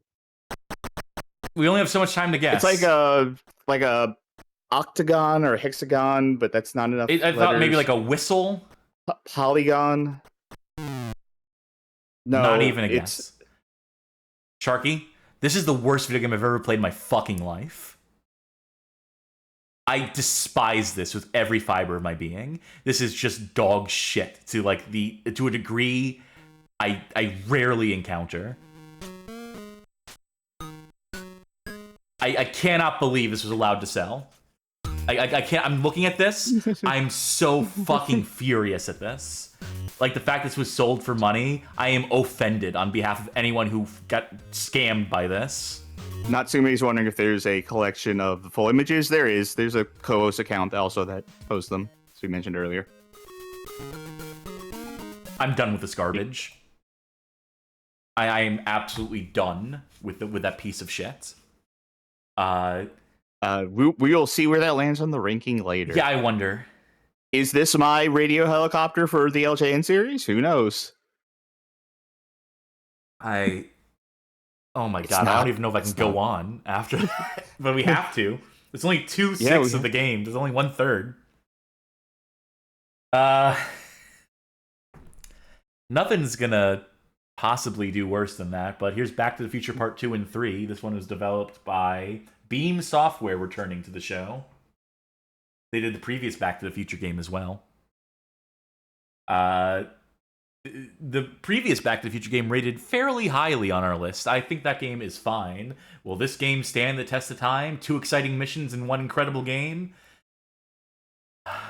Only one way to find out. Aren't you glad chat missed its opportunity to redeem Say Something Nice on Pictionary? Yeah, their loss. I mean, although Easy Out was the soundtrack. Sure.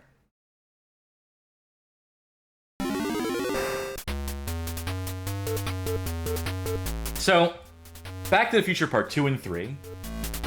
I vaguely know what happens in this game, how this game is played. It is a platformer with some time travel elements where you go to different years, and those are the different levels. Oh, like Mario's Missing. I also know that there is a password select, or a password you need to enter to get to Part 3. And luckily this is... How is the cuter ox? Yeah, that's it. It's actually spelled out for you right in advance. Well, we'll get to that when we get to that. Let's start with Part 2, which is just press start. In the year 2015, your arch enemy Biff stole Doc's time-traveling car. Can't call it a DeLorean. You don't have the DeLorean copyright here. And a sports almanac. He then traveled to 1955 and gave the book to his younger self. That's a cute graphic. By 1985, Biff, using the information in the sports almanac, became the most powerful and corrupt man on Earth. That's a big accomplishment for him. I'm proud for him. That's a really high bar to have to raise to. To protect the almanac, Biff scattered objects throughout space and time and locked them behind closed doors. As a result, the space-time continuum is falling apart. What an elaborate scheme. Your quest, Marty, is to travel through time and space, find and eventually return these objects to their correct locations. The almanac will then be destroyed and the future restored. You also need to find a remote controller which will allow you to call the DeLorean. The DeLorean. I think there's an A in DeLorean. So maybe that's how they get around. Now go for it!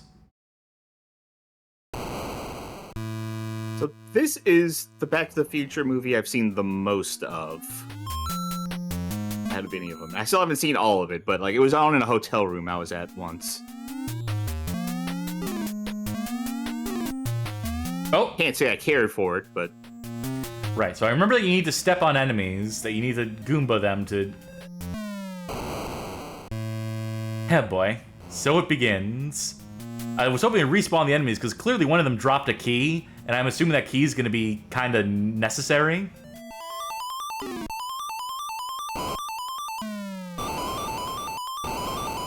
Wasn't there a scene in this movie where they're in like 2000? what year's the future part of this movie?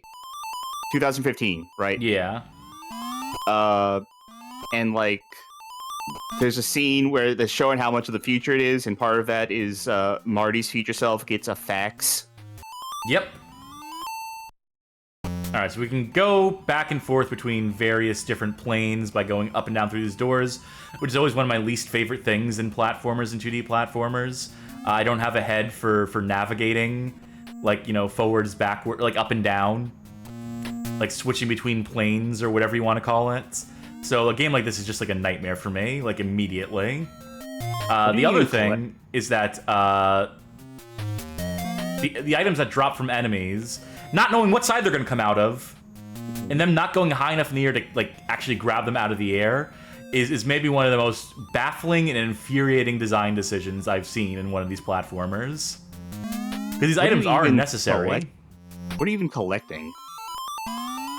Because, like, you collect those bottles, but it adds to the thing on the bottom of the screen that looks like a pizza. And then there's just, like, circus balls. Magic Meows says, yet you like Friday the 13th and has tons of that. Which is, but I have to assume the screen transition shit. Yeah, but at least it makes a bit more sense. At least, like, more clearly laid out. Like, the forest is meant to be confusing. I accept that, the caverns and whatnot. But, like, ultimately, like, you know, you can see on the map, like, where you're going between, like, the different, like, cabin routes and whatnot. Do I have, like, any sort of, like, weapon, projectile, like, anything? I'm gonna take that as a no. Well, I reached the end of this stage. Nothing here, nothing this way. Oh, I can just jump on the spiked guys. The spikes mean nothing. You can just jump right on top of them. I was dodging them for no reason. Well, haven't you played Super Mario, where the spike guys that look exactly like that are completely fine to jump on top of? There is something about the jumping in this game. In the landing. Is there... Does Doc Brown just have, like, a supply of Martys that he's just sending back? He's like, another one died. Just toss one in the DeLorean and send him out. It's more like a Rick and Morty We're idea. getting really... I'm getting very dangerously into Rick and Morty territory with that. Biff's Pawn Shop. Can I go in here? Can I do anything? No? Cool screen. These birds are vicious, too. Are the birds making that sound? Yes, they are.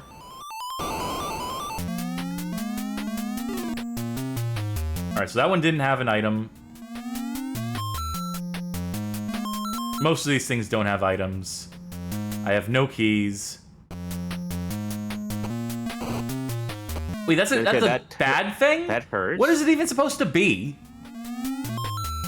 You know what? I'm gonna see if I can find the manual for this game online to see if they just explain anything about the iconography.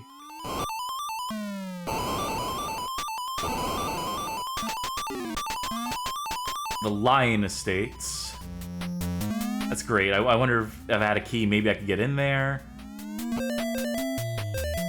What is this little guy? Look at this little guy! Oh, he's cute.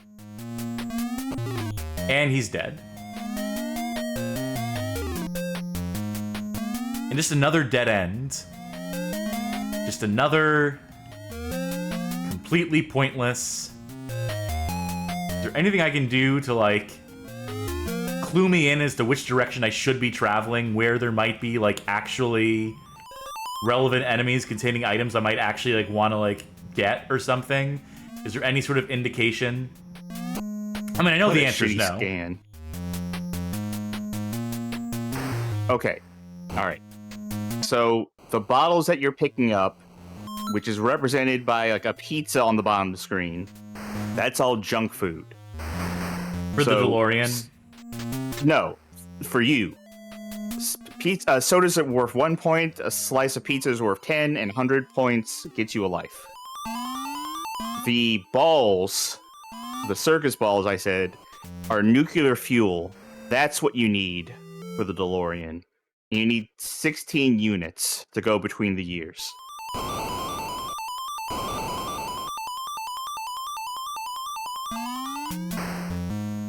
This really is so much worse than the original Back to the Future game. You You could eventually find a star, which will give you firepower, but you lose it if you lose a life. Oh, you mean that? That fucking thing that I couldn't...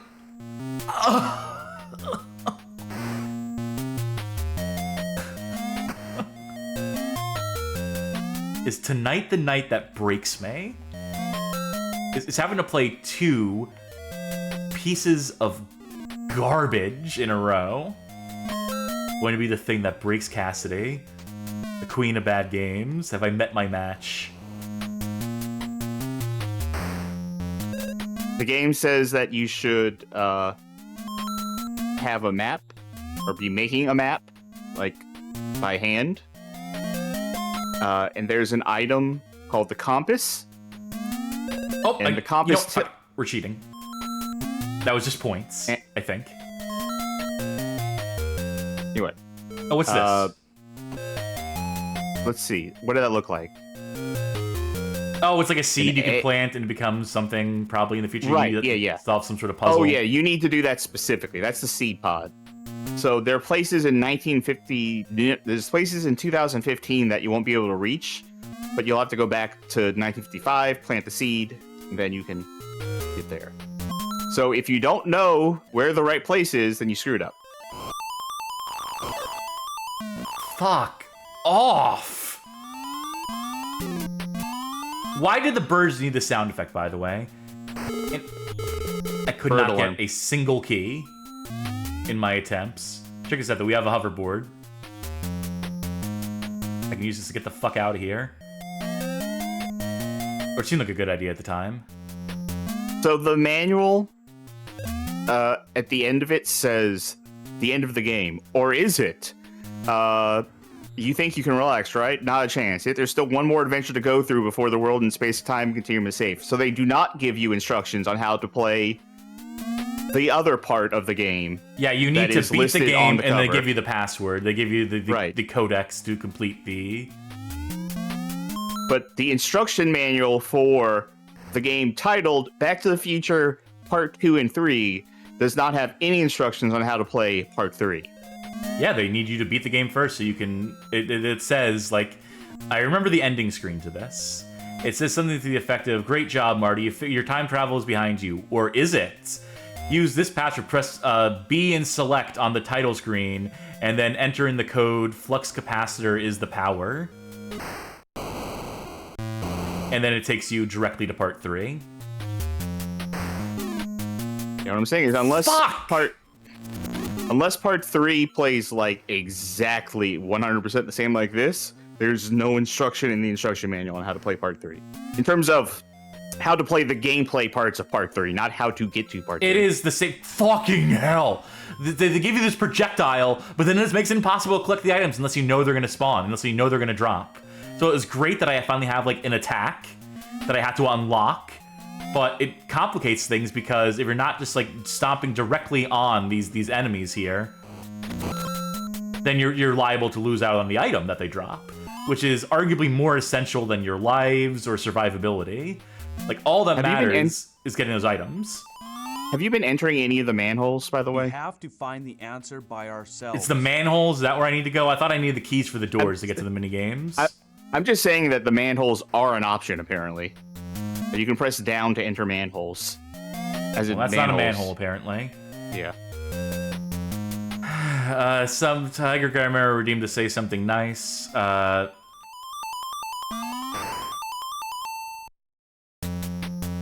You know, if part 3 was your favorite Back to the Future movie, and you bought this wanting to play the part 3 part specifically, you wouldn't be able to. And that's a good thing, because it won't ruin the movie for you in the way this is ruining part 2 for me. Like, it's actually good the manual doesn't tell you how to advance it. Okay, so bonus rooms. In some of the other pipes, under some of the manhole covers, and in some of the landmarks on the street are bonus rooms. Each room can only be opened once per game, so use them wisely. God fucking... I need the key, I would presume. Now, you do have enough fuel to go to another time period. How you do that? I don't know. What'd you do? I'm pressing down to try and go into the... You were flashing briefly. It's weird. Maybe not that manhole. It said some manholes. I'm really trying to figure out anything here from this manual.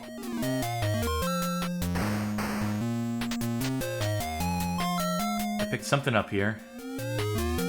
Where is arrow supposed to even indicate? I mean, I think it's supposed to be like a drive-in movie theater, but like, what would the point of those arrows be at a drive-in movie theater? Entrance and exit, I guess. That makes sense.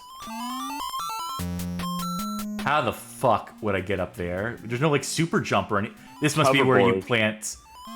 This is absolutely where you plant the seed. What year are you in right now? This is future year. Okay, yeah. So you'd have to go to 1955. 1955, yeah. And then you would have to know exactly where this is, because there's an item called the compass that you can find that you can check just to see what the name of the street you're on is. And you take that information, convoluted piece of garbage, plant a tree, and come back. Every time you do all that, by the way, you need 16 fuel. All I want to do is I want to get into one of the locked doors so I can get an item. So I can play the little little Lode Runner minigame that's in this game, which is, you know, the actual gameplay, like the thing that Beam Software actually wanted to make in this, clearly. Because they clearly weren't enthused about this part of the game. Here's the thing. I was wondering if, like, that hoverboard would get you enough air, or enough vertical height to get up to that door. No, it doesn't last long enough. Okay. What about that manhole, the one that the lid's coming up off of?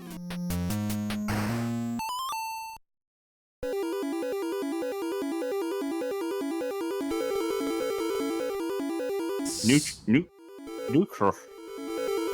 Yeah, so I would need an item. It would be a wrench. I can gather that, I can decode that, but I don't have a fucking wrench, so, Alright, I guess that's what the manual would call puzzle rooms.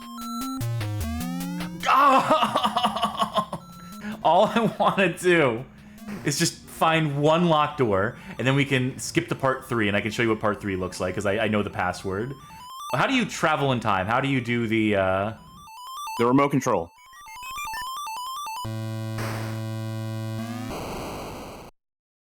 Did you get in? Okay. 1955, 2015, yeah. I'm pressing up, and it's not consistent. It goes 85, 55, 85, 55, 2015. 55. I'm just pressing up. I'm not pressing any other buttons. Okay. Sorry. No, you go ahead. Try to explain this garbage to me. No, I was just noticing that right now you're in 1985 and not 2015. Up for 1985, up for 55, up for 15, up for 85, 55, 25. Now it works. Now it makes some sort of sense. It was not before when pressing up was giving me different years every single time. There was no consistency, but fuck it. Let's go to 55. Video Game Kings, no, the rooms that you have one chance at per run are the bonus rooms, not that room that we saw with the wrench thing.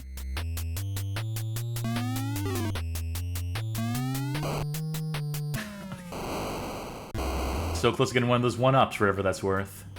Do I still have my keys? Why? Yeah, I still have 3 keys. That's good. Why were you fighting a garbage can? Yeah, have you seen the movie? Garbage can. Real movie fans would understand. What? Okay, what year did you go to just 55. Now? Okay, so why is it in 1955 that you have the walking trash cans? Right? I have no idea. They weren't. Granted, I didn't see the movie, but I would think they would not be in 1955. Yeah, I think they're just desperate for enemies to populate this game with, is what it ultimately comes down to. You know, something tells me I'm probably not going to get this 1-up that I...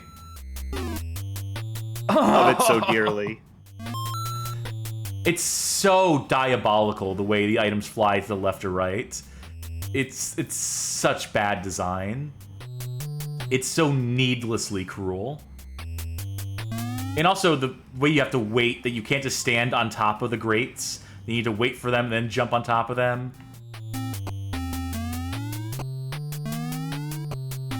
Hey, it's Flubber.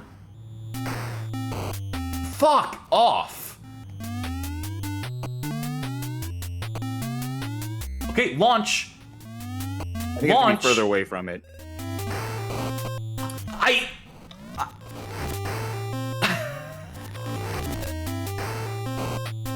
Stop, jump.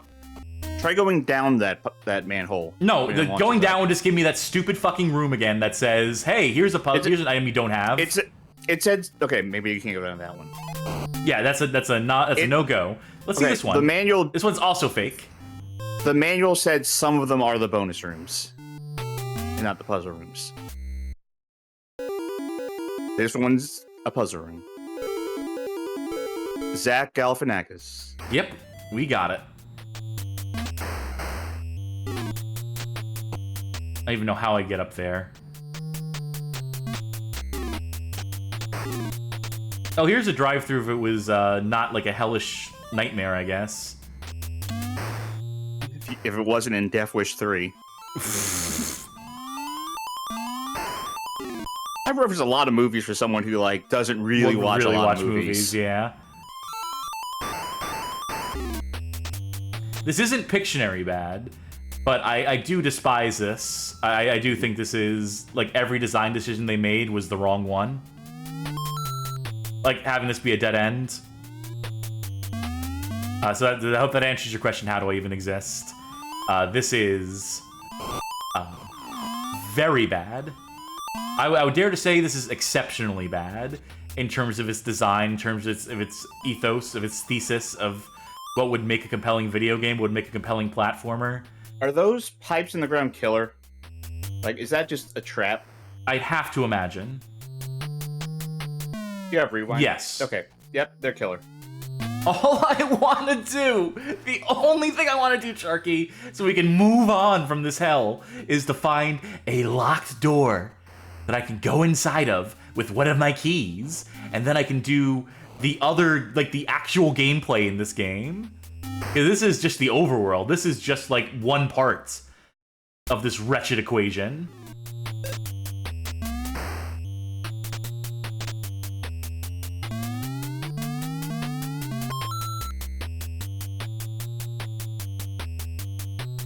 It's gotta be somewhere, right?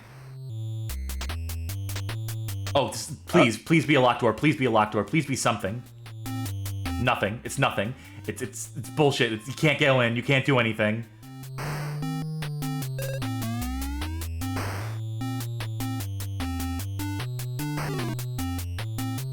Try jumping right now. Not worth a shot. This is the worst possible implementation of this sort of floating platform idea. I could not think of a way to make it less user intuitive, to make it more frustrating. Especially the part where, like, door. There we go, we're finally there. Especially the part where if you hit it from the side and don't land precisely on top of it. Alright, here we go.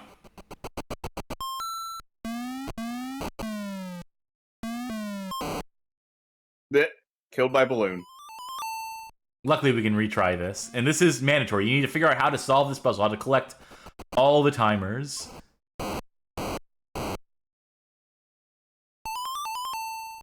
I assume you're limited in attempts by, like, the number of keys we have. Keys, yeah. Elvis, the culture advisor, asked if this is a map. You're like, no, this is a load runner. Like, yeah, this is load runner. Oh, also, each failure does cost a real life, too. One of our... So that's cool. How do I go down? I think you're supposed to be able to dig, if I remember correctly. I can't dig on the I can't slide down. So climbing up was a mistake. It also just takes you all the way up, all the way down. There's no in-between. Well, that might be... You know what it is? That's a rope on the right for climbing up. This is a slide for going down. Yes. I was about to ask, if you think you can dig, then can you dig on the, like, the brick blocks? I mean, we're not in a position to test that now. Yeah, I would assume it's the brick blocks, because...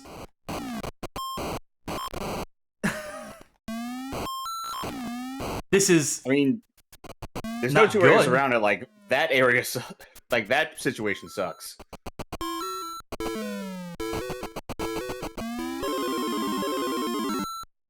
well done, Marty. You have found the huh? Now return it to its correct time and place. That's right. So we got the item, which in this case appears to be a skateboard or something. And now we would need to go through every I think single... it was a casket. Go on. We would need to go to every manhole and every one of those word guesser things in the game to find the one that lets us unscramble and solve that. To find the one that matches up with that icon is. So you have to not only successfully correctly guess what the icon there is, with that image, with that 16 by 16 pixel graphic is supposed to represent, you also need to find the exact spot in the world, the one relevant spot for it. Of the... How many items are in this game? Probably a lot. There's a screen. If we can find another one of those manholes, Yes. it'll show us how many items are in the game, and consequently how many of those types of rooms there are in the game as well. I want to say somewhere between 30 to 40, if I remember correctly.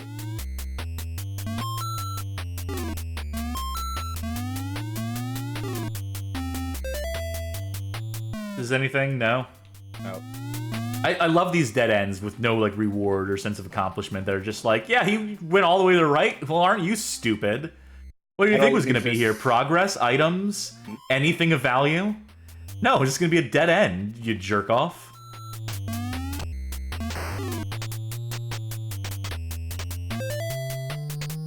Truly heinous. Whatever, I don't even care anymore. This game has sapped my will to, like, live. Can I just find one manhole? Can I just... We have to find the answer by ourselves. I don't think 09 would to say something nice. You know, it has color. It's not like... I don't know. I can't go to Hill Valley. This is 55. Alright. This What are guy these things? doesn't help without a compass. Is this the compass? Are any of these a compass? Nope.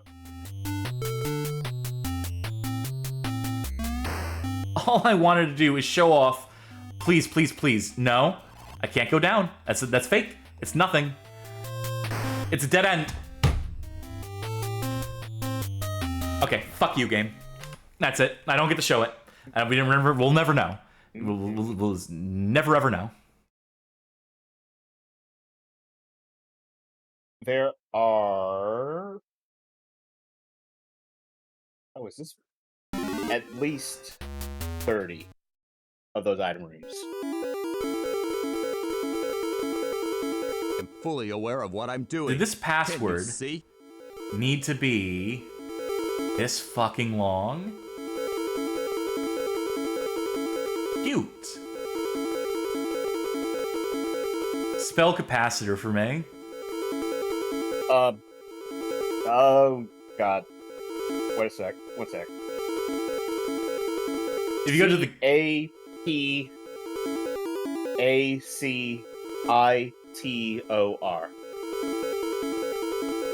C...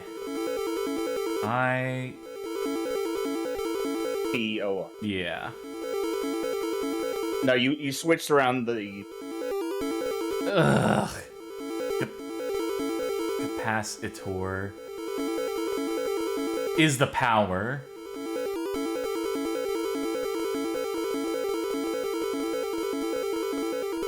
Yeah, it doesn't go where... I see what it's doing. It's moving the letters to the right as opposed to swapping out the positions of the letters, which is what I thought it was doing.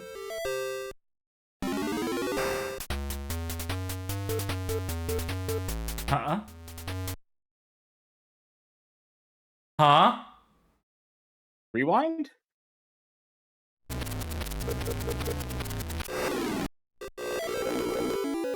Okay. Flux capacitor is the... And then, is there another? Is there something I'm, like, messing up here? It's making it sound like you did it correctly. Yeah, that sounds like, hey, you did it. Is there another thing you have to? That just takes us back here. Okay, let's go to Game Facts. Yep. The source that knows. On the title screen, press and hold the B button, then press the select button on the password insert screen. Enter the following. Flux capacitor is the power. And then it doesn't mention a goddamn thing. Because you'll have to arrange the letters so it spells the thing. Once you do this, you'll be able to skip to the Back to the Future 3 game right from the start. That's all it says. All right, let's skip through all this. Oh, but you came to the rescue, defeated... Okay. It's just really... It should just take you directly into the game. It should just take you directly into part 3. It should just take you... Oh, to sum up, in case you forgot what you did when you beat the game last time. Came to the rescue, defeated Biff, and recovered the almanac. You destroyed it. Sports are dead. All was well. Until... Marty, help. I was lost in time and ended up in the Wild West of 1875. If you don't come and get me soon, the time ripple effect will start to change the future. Hurry, Doc. Looks like it is not over yet, Marty. Now you have to have a new quest to find the Doc. Quick, off you go, Marty. Now, I have never seen any part of this movie. But I did have a toy from Burger King for Back to the Future Part 3. And it was like a dog driving a train. Yeah, that's all accurate. I know about this.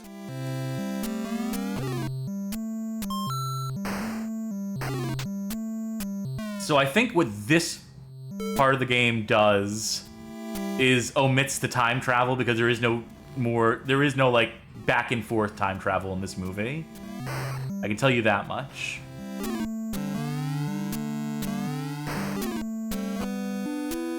So it's all in one world. You get to play Johnny Be Good at a saloon.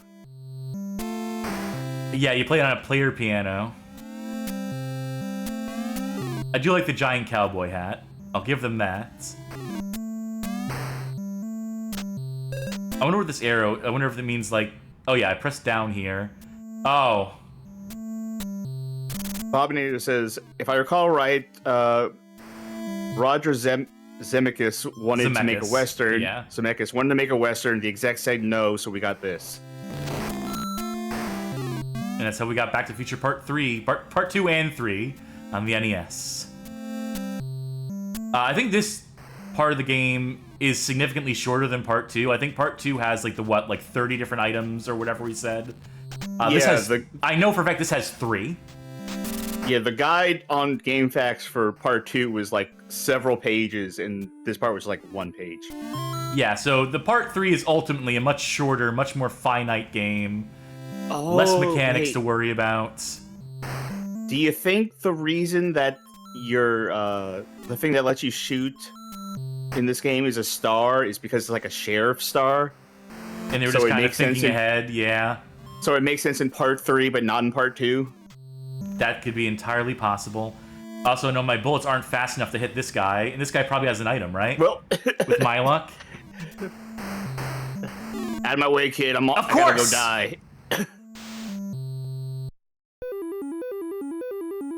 The Matsuno made him. I do like my bullets bounce up, yeah.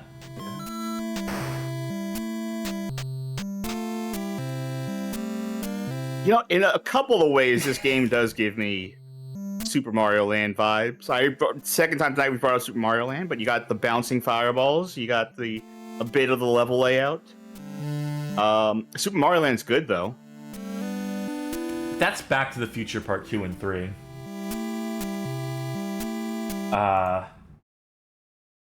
Ay, Beam Software.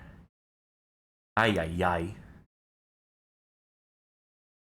This is a demoralizing episode, Charky.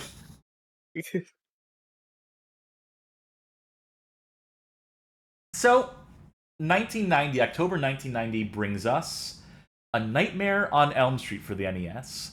But this is an interesting one. because we mentioned like these little placard cards, these little promotional cards they had, and in fact, can I zoom in on this one? This is the promotional placard for Nightmare on Elm Street on NES. Let's zoom it in as much as I'm able.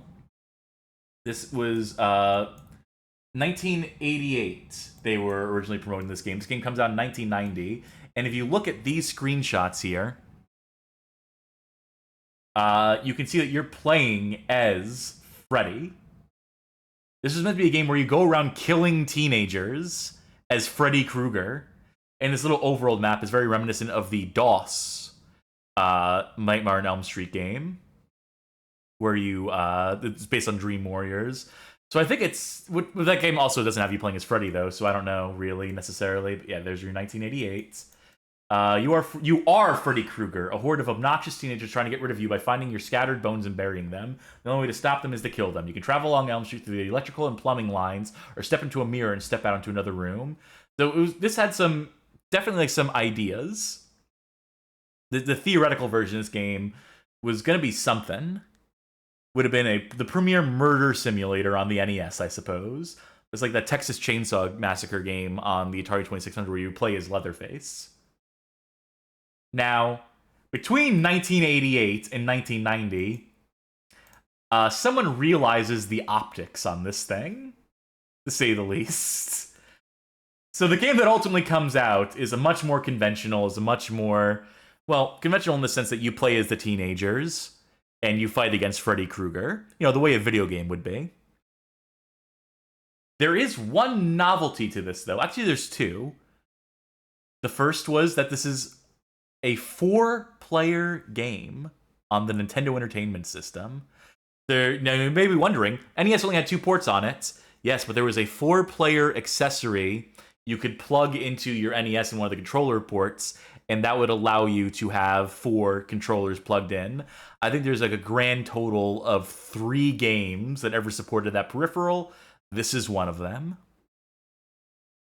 The other thing about it that I want to draw attention to, LJN Toys Ltd, top left corner. Why is that strange, Charky? Because they were no longer LJN Toys. That is correct. Yeah. So, despite coming out after these games, this is confirmed to be an October release window for this game, October 1990. Despite coming out after several games that had already come out with the LJN Not Toys Ltd that had been under the Acclaim banner, this one changed its branding. Why do you think that is? Take a sincere guess. You don't worry if you get it wrong. I just want you to try to think about this one for a minute. Why? Okay, repeat the question real quick for me. How does this game that comes out in October 1990 have the LJN Toys banner on it, despite the fact that games released prior to this, all the games we played tonight only had LJN Ltd, because I assume because it was in development hell for so long, then they already had this cover made up, that they just used this like packaging they already had available to them and didn't think they're like, yeah, we need to change that part out. It could be that. This is all theory, but my leading theory for this, the thing that I think it is that the arrangement, the licensing arrangement was made with LJN Toys as an entity, and I think that deal survives and, what's the word I'm looking for? Supersedes the changing of LJN, that Acclaim keeps the LJN Toys label for this because that's the arrangement it was made under. Like something like that, wherein they are binded to using this logo, to using this version of the watermark and this version of the company name. And, that could be because the game was in development so long that the deal was made in 1988 when it was still LJN Toys Ltd, before the Acclaim deal was a flicker in anyone's eyes. So I think that's what it comes down to. Is just a matter of like delays and delays and delays, culminating in them having to use this branding that they did not want to at this point be using. Not that anyone would ever notice this shit back in the day either, by the way. Not that anyone really cared or noticed when LJN Toys became LJN under the Acclaim banner. But, for nerds like me, for pedants like me, this stuff is interesting. Just the way that brand deals and licensing arrangements go down. Now, we don't have 4 players to play this with tonight, but we do have 2, and that's gonna have to do. Now, did you say a bit earlier that you were thinking that the multi-tap thing for NES only supported like 3 games. Yeah, give or take. So I looked it up. It supported 24 games. Interesting. Yeah, and one of them, which I think was a really good use of it, was Smash TV. Oh yeah, so you could do like the 2 controller setup for each player. Yeah, which That's I think was a interesting. neat way to play that game. Shows what I know about that particular peripheral. Anyway, you ready for a Nightmare TM on Elm Street? Yeah, let's go for it. Only 2. Players 3 and 4 get to be... Oh, I know exactly why you couldn't control that, by the way. Because we still have leftover controls from Pictionary where I made it so that... Yeah. Try it now. Players 3 and 4 get to be ladies in this game. I tried jumping on their head, thinking this was still Back to the Future. But alas, Do we need to go in not. this house? No, I think it is randomly decide which of the doors you can initially enter. Okay. To some extent. So we'll try the next house. There's a few Don't different worry, we're systems ahead to of this you. game. Oh. First of all, we don't see how much health we have at any moment in time, but we get 3 hits before we lose a life. We do have a sleepy meter, though. Yes, that meter is more important than knowing what our health is at any moment in time, apparently. No. There we go. Oh, Johnny Baggett asking, this is a Rare joint, correct? Yes, I should have mentioned, this was also developed by Rare. Ultimate play the game. Whoop. Our mission inside of these houses, we need to go to every house. Goodbye, Charky. Bye. We need to collect all of Freddy's bones. We need to assemble a complete skeleton for Freddy Krueger so that we can burn it in the furnace. I need you to move left so I can continue to survive. Never mind. Oh, you can't go through there. Okay, well... Oh, Okay. fuck off.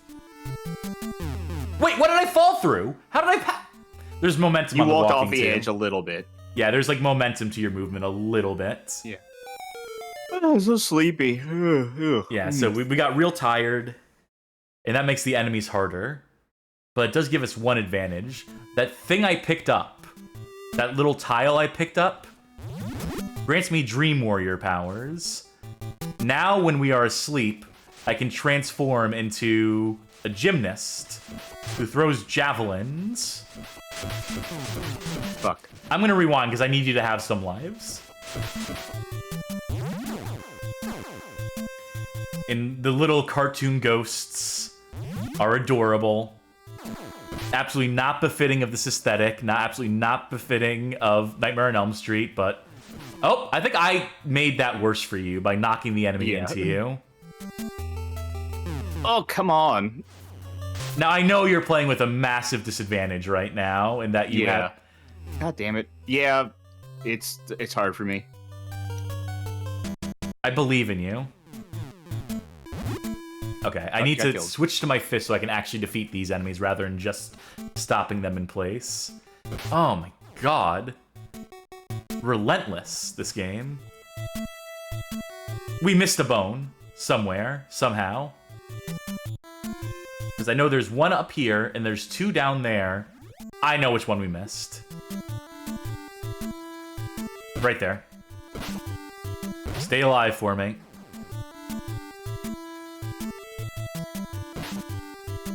That again.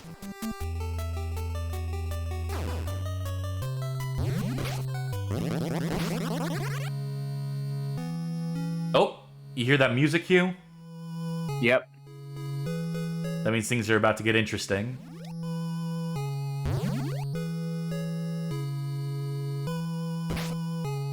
As soon as your sleep meter runs out. Oh, so I'm technically still awake during this, I guess. Somehow. Or no, it's like deep sleep.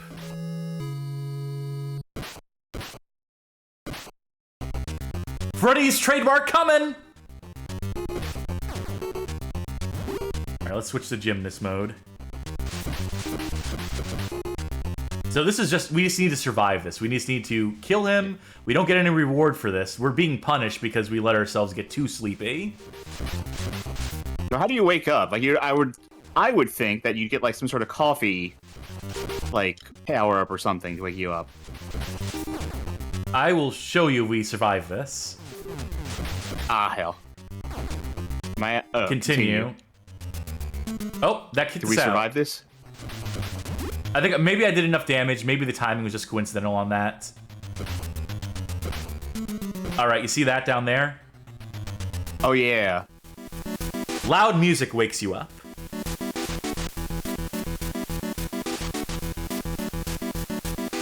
You gotta dodge that knife still. That knife woke up with us. Look at that big ol' rat. That's a good rat.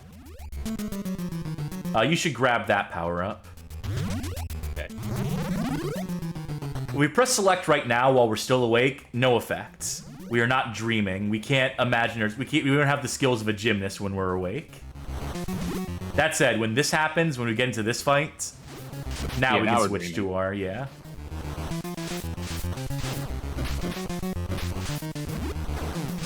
Wait, since when do those orbs hurt? I thought the whole point was that the orbs aren't supposed to hurt you. That you have safety there. But I guess not. Alright, so we just gotta keep fading out the attacks, or just staying on the far left here. Parasol Monk asks, what's the verdict on this game's music? It can be a little repetitive. The loops are a little short, but it's not terrible. I mean, I've always been a fan of 1-2 Buckle My Shoe, so... I'm excited to see some licensed music in here. So here's the thing. We need to figure out which door is open now. Could it be the one that we started near, the one on the far left? Or could it be one of the ones on the right? Only way to find out is to progress. Or to backtrack, as the case may be. And so ultimately, we're collecting these keys. Not that one. Not this one. That was the first house, so... Okay, yep, that's the way to do it. That's how I choose to engage with that mechanic. But, you know, I knew going into this one that this one I have a little bit more patience for. This one I tolerate a little more than some of the other games we've played tonight. Frankenstein's monster, please. No, he changed his name legally. Oh, good for him. Emancipating himself from that, but still... No, he wanted to name himself after his dad. Oh, okay. Frankenstein Jr., we would call him. That's not the house? The door is open. Yeah, the doors are just cosmetic. I think that's just part of the sprite work. I think ultimately which doors are open are just determined in advance at the start of the game. Not Elm Street High. No.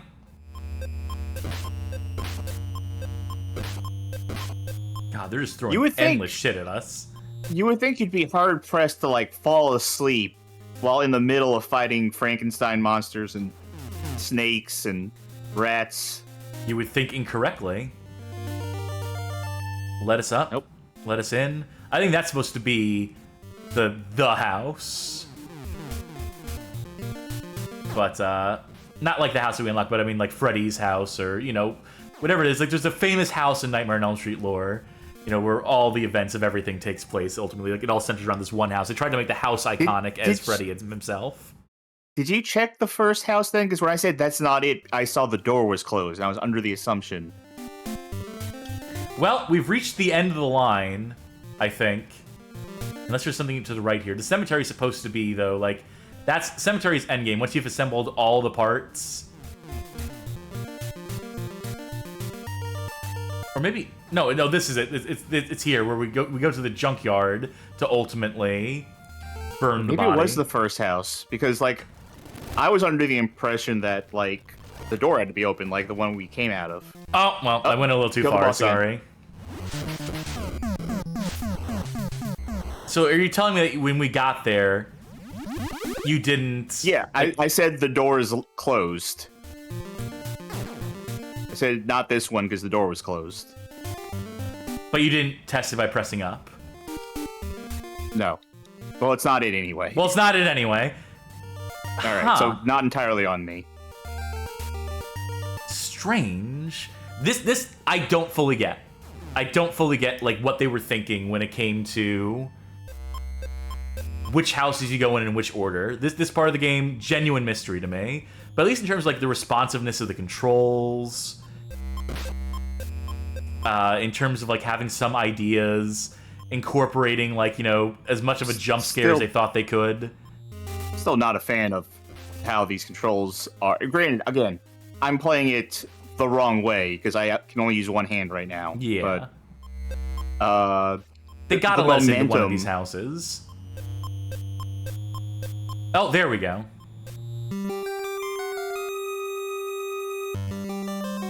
Now, what I want to do is not die. I prefer to live, personally. See what... No, it's still the gymnast thing. I know there's more than just the gymnast that you can unlock. I know there's, like, other powers. There's other things you can do. Oh, that's a solid wall. Oh, I was facing the wrong way because you... Sorry. When I was... That's the danger of us using Rewind, is that when it's a two-player game...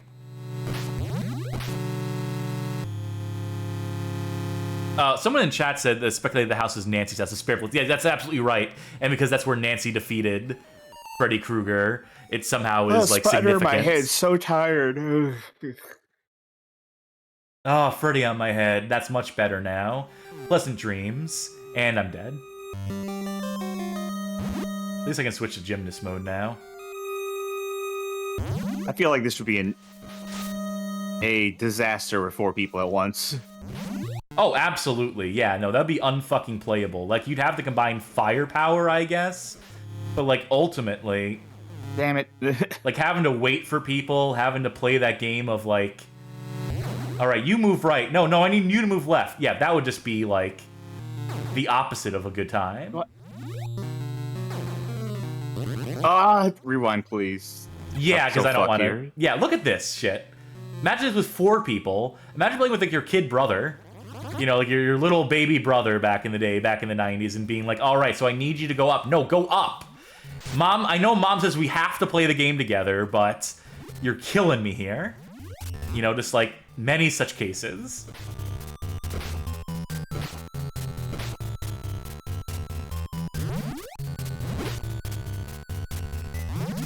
Oh, that works.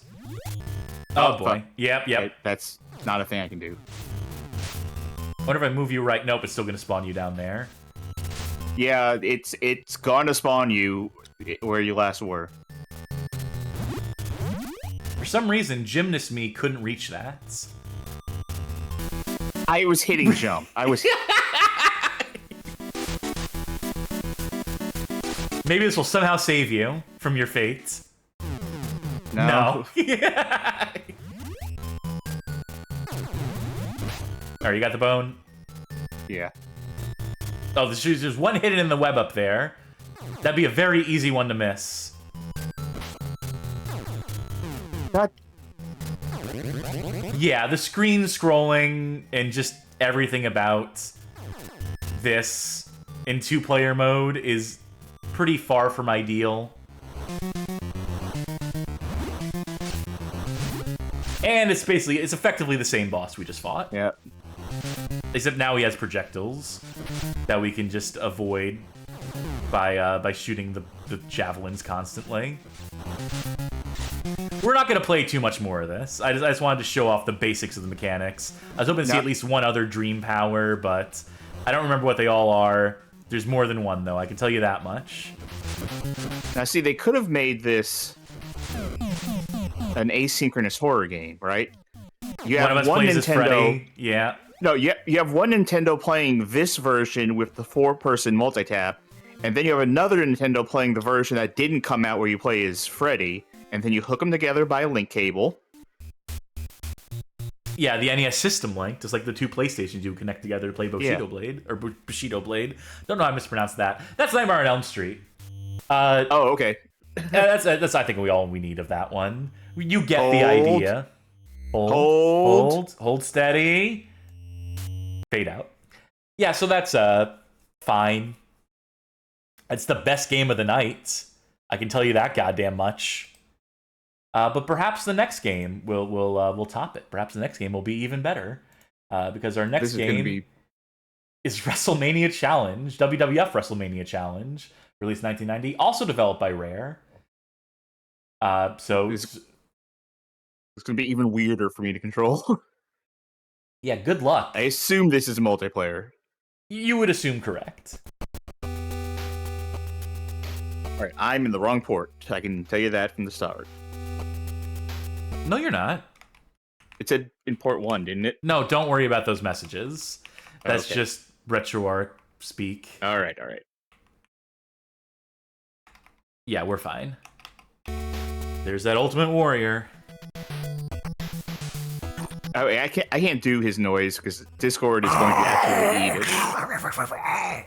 Yeah, it doesn't come through on Discord, but hopefully that came through over mic at the very least. You know, let's play in a team together. We'll tag each other in and out, and then we can do a versus. Or maybe it's tornado tag. My favorite character, my favorite guys from WWE, Player 1 and Player 2. Finally made it, friends. Thank you for the raid, Nocturne Duskclaw. Welcome to the LJN Connection. Welcome to WWF Wrestlemania Challenge. Welcome to They're Not Letting Us Select Characters. Oh my god, we have to play as El Genericos. We just have to play as generic wrestlers in this mode. Also, I'm outside the ring. You need to somehow tag me in or out. How do I get up on the apron? How do we control this? Good question. I can't believe they don't let us play as actual wrestlers in this. No, this is back when the Basham brothers had hair. They were called Player 1 and Player 2. They were the Player brothers. Oh.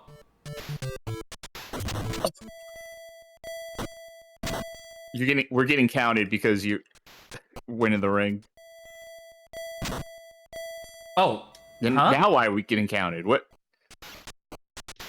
is going on in this mode? Man, this is really bad to control the way that I have it right now. I'm sure it's you tell me how it controls when you're you when you're tag me in.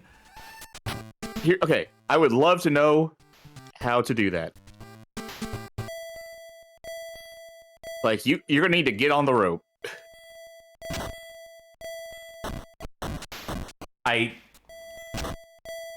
Well, you found a way to climb up. Okay, you know what? How do I get in the ring? Let's not do a tag team. Let's that might be a bit too much when you're an arm down right now. Anyhow, I'll fight you. Miss Chaco says that that mode only lets you beat the generic guys, which is very uncool. Player 1 versus Player 2. Also, I'm also going to look up the manual just to see what the tag button was, just for my own edification. One-on-one action, tag team action. There's a Survivor Series mode in this too, apparently, in the player versus player mode. Choose your captain. Player 2, choose your captain. Oh, yes. It's my All right, let's look at the characters. So starting with yourself. Okay. That's your generic, of course. All right. Macho King Randy Savage. The Ultimate Warrior. Ravishing Rick Rude. Brutus the Barber Beefcake. No barber here. He didn't go to barber school yet. Okay, not as yet. Hulk Hogan. Andre the Giant. Big Boss Man. Hacksaw Jim Duggan. That's a decent slice of 80s wrestlers, I suppose. It's also really specifically dated. Having Macho King Randy Savage. Yes. I'm going to bring up a manual on the screen, by the way, for you so you can see. And, you just pick a character. Pick whoever you want to play as. I'm pausing the game for a second there. Okay. I think you'd have to press start. Yeah, no, I'm still thinking who I want to be. I'll be Rick Rude. Press start? I'll be Rick Rude. It's not start. What is it? It's A.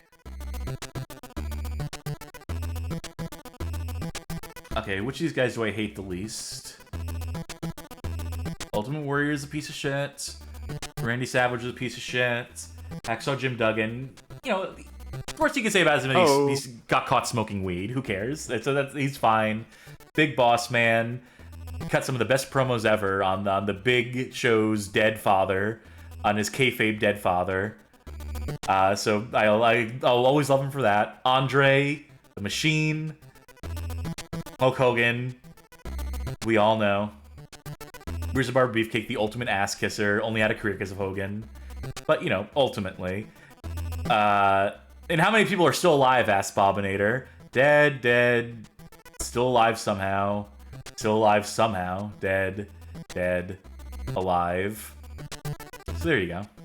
And you are alive too. Select number of wrestlers per team. Let's go with singles. Yeah. This bout is scheduled for one fall. Prepare to wrestle. Yeah, so different combinations of A and B when facing different directions. That's how we do moves. Alright, B appears to be like showboating. Hey. You sure that's not like... I think it's probably like a grapple. grapple? If we actually stand next to each other, yeah, like body slam. There you go. Oh, is that our health on like the Yes. ring apron? Yep. If you hold down A and B, you go for a charge. Oh, you go for a charge. I go for a drop kick. Oh yeah, different characters, different moves to some extent. Very jaunty music. I think I attack slower than you do. I think cruiserweights or lighter weights get a distinct advantage here in that your attacks come out quicker.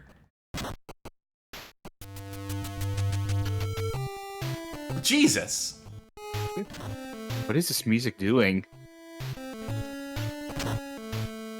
Man, this chasing each other around the ring shit sucks. Oh, did I find a way to run? Oh yeah, you can just double tap to run. It doesn't help that, like... It doesn't help that you're not, like, fighting me. This doesn't help that I have to chase you around the ring. I mean, that's the cruiserweight experience. It doesn't help that, like, to go... Alright, let me just describe this real quick. If I want to go left, like, purely left, I have to hold down and left. Yep. If I want to go... If I hold just right... If I hold just right, I go down and right. Like... How do you go purely right? It's up and right. I know it's... Yep. I know it is isometric, but, like... We're already able to move in all 8 directions. Just map it correctly. Yeah, that's a very good point. That's an incredibly good point, Charky. All right. Our health is recovering that entire time, by the way. Yeah. Like, it makes it so hard to just, like, face... That's part of what the chasing is, like, I'm trying to just face you.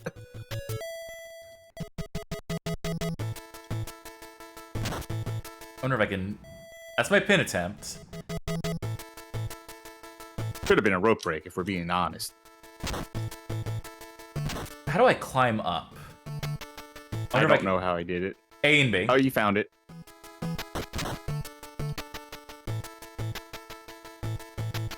Whole lot of nothing. Goodbye. I'm retiring. I've thought better of this. How do I get in the ring? I don't know how to get in the ring. Oh, this manual has WWF trivia questions. It does, yeah. The winner of tonight's main event, me. Hey, Big Boss Man had how many stripes on the sleeve of his prison guard uniform? Why'd you rematch? We've got to pick new wrestlers. We don't have to rematch. No, we got to pick different All wrestlers. Right. Yeah, we can't do the same matchup twice in a row.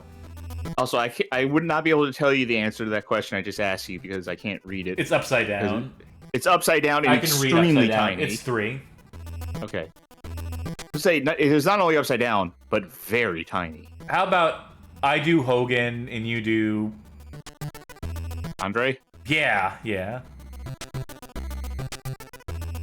Number of wrestlers per team, tag match, Survivor Series. Isn't a Survivor Series a 5v5? They couldn't fit that many sprites. Yeah, no. Let's just do singles again. I don't want to have to worry about... It's Survivor Series already in progress. Yeah. Andre cannot run, which, yeah. Hey, come here, you big galoot. When it comes crashing down and it hurts inside. Wembley Stadium was on his feet when you did that. He lifted up Andre the Giant. It was impossible. My leg drop is just a move. As it would be for literally anyone else other than Hogan. This is a dangerous weapon here. This could kill a man. It did. It killed Andre the Giant during WrestleMania 3. He died right there in the ring, brother. I thought he died right before the match. Actually, no, it actually is hurting me to use the leg drop. Yeah, he actually died 4 years before the match, and Hulk Hogan had to dig up his corpse and do like a Weekend with Bernie situation to get that incredible match in the Thunderdome, brother. Oh, actually, I heard that it was like 5 years prior and he had been cremated, so he just had to pantomime the entire thing, and everyone... it was so electric and so convincing. Yep. Yeah, everyone actually believed. I know I have made that specific joke during one of these streams before. But it's still funny. It's still funny to me. The punch seems to be the most effective move in my arsenal. God, I actually remember the end of that joke now, but I'm not going to say it. Folks, if you want to know how the end of that particular joke went, go back and watch all of our streams because I don't remember which one it was. Yeah, it was probably a Wrestling Empire stream. Which, by the way, how do I even exist as? Really glad to see Sulk Hogan's big brother in a video game. The dynasty continues. All right, pin attempt. You know what? It was. Let me pin. It was game. It was probably in our WWE game stream. The wrong man won. Andre the Giant has been eliminated. Strange way to put it, but not an elimination match. Just say that they lost by pinfall. But Hulk Hogan Don't worry, won by brother. pinfall. I'm gonna make a song about you. I'm calling it Hulkster in Heaven. Let this count down. I want to see how the AI in this is real quick. Yeah, you go for it. I'll play as... I just want to see what the Ultimate Warrior sprite looks like. I hate the Ultimate Warrior. I hate most of the people on this roster, as it turns out, but, you know what? Let's see Brutus Beefcake. Like, he sucks, but at least he's, you know, not like a gigantic fucking homophobe. Actually, you know what? Let's beat the shit out of Oh, this is our teammates. Alright, who do I want on my team, then? I'll take Randy, even though he's a wife beater. You can't win in this game. Brutus got like an interesting sprite. I mean, they're recognizable as Brutus Bar Beefcake more than Ravishing Rick Rude is, without his mustache rendered. And without like his face on his pants. Or his opponent's face, for that matter. Alright. That's a pretty decent move. It has some range on it. It hurts me every time I use it. I guess that's the trade-off with your specials, with your finishers, that they hurt to do. Wow. That went really badly. Huh. You know what I think I've been sitting on this opinion for a while, but I think televised wrestling sucks. Was better. No, I think televised wrestling was better when there were no crowds. During that year and a half where everyone decided they didn't want to go to wrestling shows anymore, collectively, and there was no crowd and it was just people wrestling, I think that was better. Because the more I think about it, the more I think some of the most annoying parts of watching wrestling on TV is the crowds. Yeah, but you need the crowd. Like, you're completely wrong, because the crowd is what sells moments in wrestling. You absolutely need those reactions to, like, get over who the crowd likes, who they hate, that sort of stuff. I mean, you're correct. You are correct. But I am mashing buttons, and it is not... You cannot get up from those pins once your health is that low. You're correct, but it was extremely funny for them to be wrestling in front of no one, cutting promos to no one, very, very clearly, like, calling spots, like, there's no noise to cover that up. The promo with Stone Cold, where he was like, give me a hell yeah, and just cut to, like, nothing. It was great. But also, yeah, like, I think sometimes the crowd is just fucking annoying. Fair. Wrestling fans are fucking annoying. Yeah. That's going to do it for WWF Wrestlemania Challenge. I think we've seen all we need to see there. It was select a tag, by the way. Okay. Which brings us to one last game for tonight. Then we still got to do the rankings after this too. Bear in mind. Yeah. But tonight's last game on the docket is The Punisher. This was developed by Beam Software again. We're gonna have to do a lot to make up for that fucking Back to the Future game that we played earlier tonight. What's that in the bottom left? Oh, LJN Toys Ltd. Despite this coming out in December of 1990. Or November, rather. So, again, this has to have been a deal they had, like, pre-established. Or a game that had been in development for longer than they had wanted it to be. But, or maybe this is the deal with Marvel that they made around the time of Uncanny X-Men, like, also continued into this in some way. I don't know. But it is an interesting note to note that this is the last game. This is the last time we will see the LJN Toys Ltd. From here on out, this is the last, like, anomaly in the catalog. After this, it'll just be LJN Ltd. So I wanted to make note of that, in case there's any provenance or historical, like, story behind that. Anyway, you know The Punisher. You love The Punisher. Every cop's favorite superhero. Okay. So, Video Game King is saying ACAB in chat, and yeah, I'll always agree with that, but does ACAB include The Punisher? I mean, The Punisher is not a cop. He's a vigilante. Yeah, he's very much not a cop. In fact, in most of the fiction I've seen, he does not like the cops. But the cops love him because he kills without impunity, because he just shoots people to death if he has they've committed any sort of crime in his eyes. Yeah, How even exists as doesn't Punisher kill a lot of cops? Like, maybe not a lot, but I don't think he's opposed to it. Yeah. Ultimately, the cops' love for the Punisher it's the same way they like KRS-One's The Sound of the Police, where they were doing all those shitty TikToks on Cop Talk, on Cop TikTok, where you see people dancing to whoop, whoop, that's the sound of the police, and it's a song which is explicitly anti-cop, compares them to slave owners, the slave masters. But, that cops are stupid, as it turns out. It turns out cops are fucking morons. That you actually literally need to be stupid to become a cop, because if you have too high an IQ, if you're too competent, they don't let you be a cop. And mark another group of people off the list of not going to show up on the show ever. Cops, yeah, okay. Police officers, in general. Anyway. Select mission. I'll do this guy in the center. Freddy Krueger. We put them behind bars, but we still can't control them. Gotta scatter Jigsaw's pieces. Make the system right. Oh, by the way, did you guess this game was a rail shooter? Because that's what it is. Mm-hmm.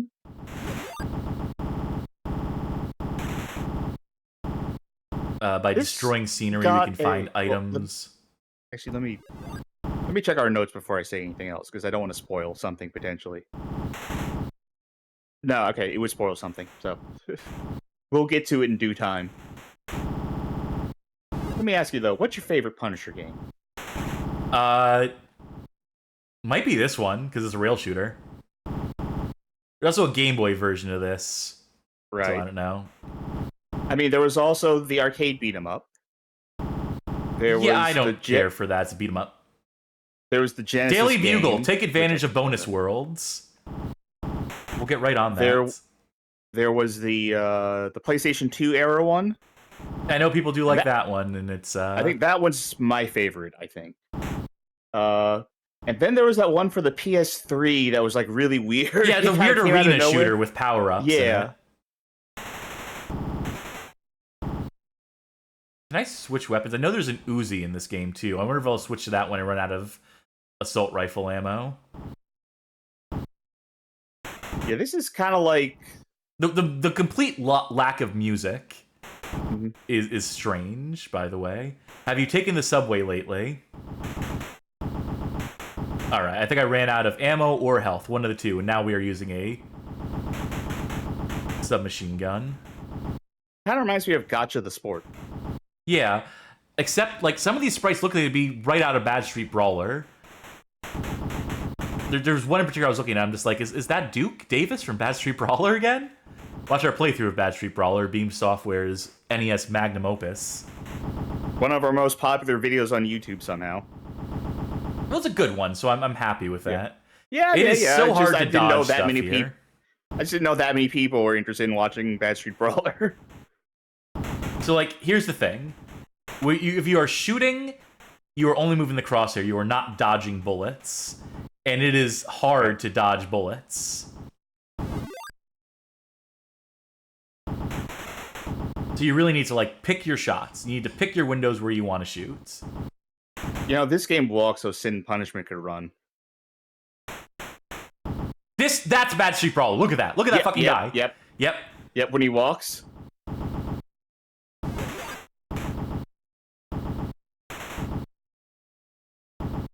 Yeah, so basically I just need to, like, burst fire. That increased my health bar. There's power-ups. There's progression of some sort. I'm surprised there isn't a TM next to the Punisher on this screen. Oh, music. That's a civilian playing that music. That's That's funny, like but I that. don't actually want to kill that civilian. You actually want to keep them alive, as it turns out. That you're punished for killing innocent people. Now, who punishes the Punisher? I guess the cops. I guess the cops would do that. theoretically. Except they all love him, so...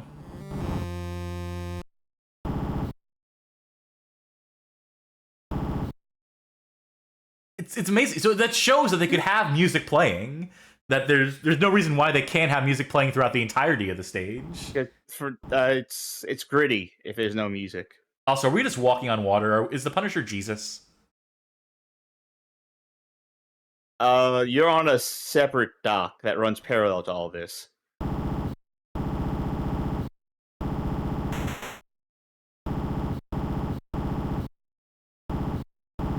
I wonder if people will stick out of the bars and try to shoot us through them.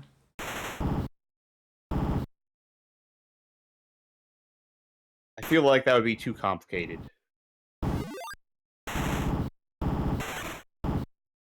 This feels like it's suddenly got a lot easier, this stage. It feels like the earlier parts of the stage were harder.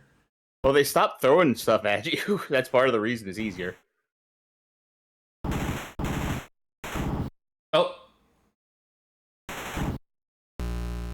Stage 1 completed.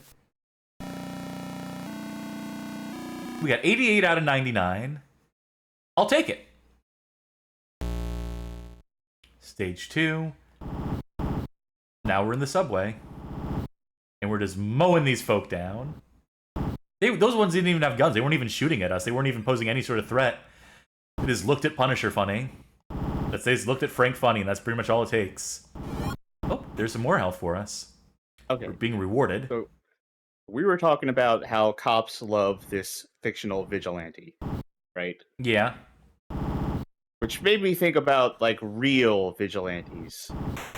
And remember that weird trend, like, years ago where there were people going around as real-life superheroes? Yep, and until like, Phoenix Jones was caught, like, being, like, a drug dealer. Yeah. Like, that was the name I was going to bring up. Yeah. But there was, like, a whole group of them, and I think led by Phoenix Jones, and they were just all shitty. They weren't all shitty. The comics trope guy, who I really like, it was actually part of that group and did a whole expose saying, like, here's what it was to work with Phoenix Jones, and, you know, here's my experience being a real-life superhero. And we did do some good, but a lot of the guys were just, like, really wanted to hurt people. Was the only reason they were out on the streets, and so that's what turned him off to continuing down that path. But, you know, he tells a few good stories of doing, like, legitimate, like, good by, like, helping people, like, locate, like, lost, missing people or what have you. But, you know, for the most part, no, it was kind of, like, shady. The people doing it were looking for an excuse to hurt people. It was not a good scene. By all accounts.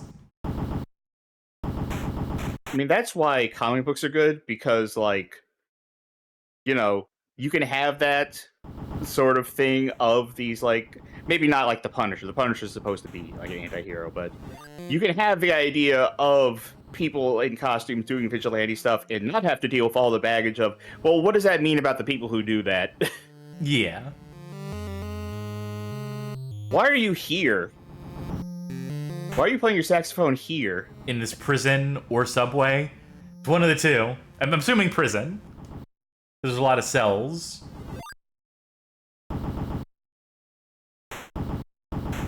Elvis Close Supervisor says there's that one supervillain guy that had a one-sided rivalry with Phoenix Jones and did a Make-A-Wish Foundation bit. But he's in the crypto now. Of course. The fate of all supervillains. I do like a lot of things about this game.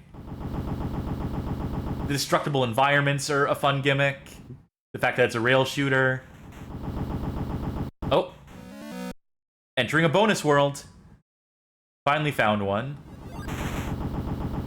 I think you used to get opportunities to get a lot of like different like power-ups and ammo and stuff in here. I think, tell me if you agree. I think this would be better if like it controlled more like Gotcha the Sport. You had the where light you have gun the controller and to you move Punisher around, then you use a zapper. Yes, Yeah. you're not wrong. That would absolutely be the template I would have modeled this after. But as it stands, I just wish Punisher moved a little quicker at the bottom of the screen. I think that would solve a lot in just on its own. It seems like maybe a little too hard to dodge. I mean, at a certain point, how much health they give you, it seems like they don't expect you to dodge Yeah. everything. And then just the other big thing is just the lack of music. That's like kind of unacceptable to me that so much of this game takes place in silence.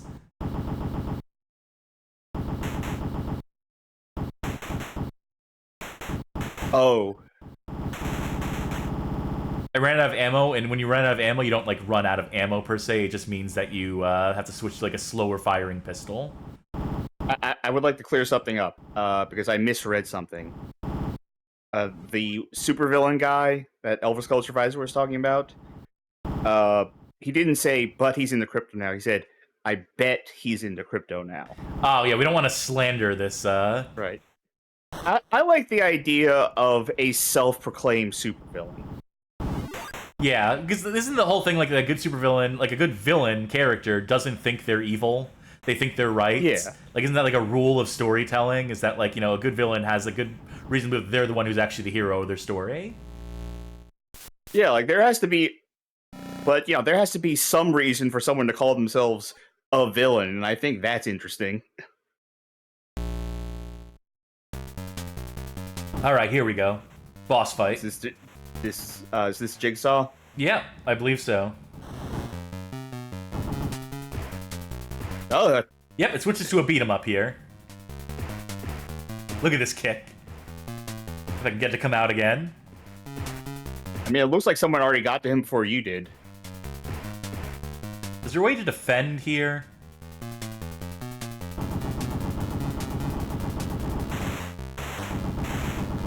Fuck it, let's just DPS race, buddy.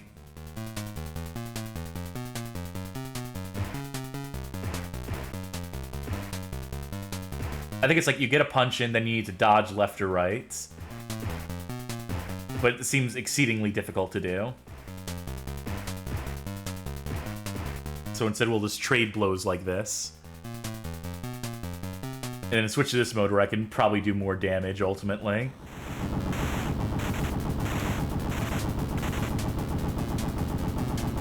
Oh, he's so close. Here you go.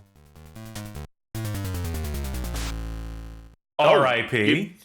You kicked him in the face to death. Straight up killed him, and that unlocks... So it's not just the 3 missions. You see, we have these ninjas now.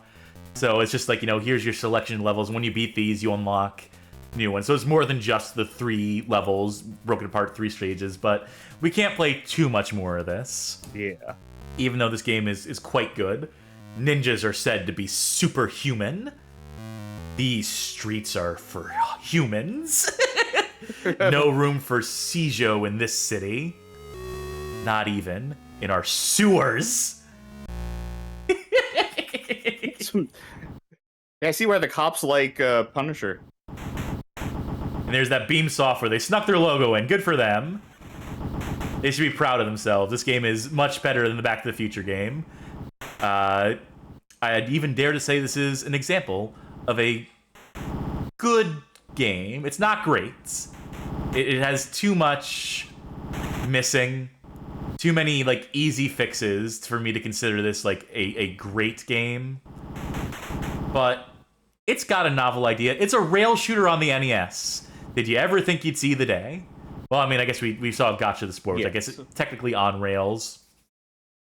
But, you know, point still stands. Underrepresented genre. Fun little idea.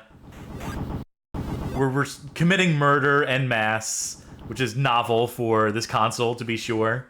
I would dare to say this is like, you know, this game would get an M rating. If such a thing existed at this moment in time, which it did not. Yeah, this is... I like this. I think I found a bonus world. Let's see what's in this bonus world before we close out. Lots of health. Skins. Oh, that sprite doesn't look great. That one doesn't have like the color, doesn't have the black. That it's supposed to come out of black windows because that window is yellow. It didn't look right. The light is really bright in that room.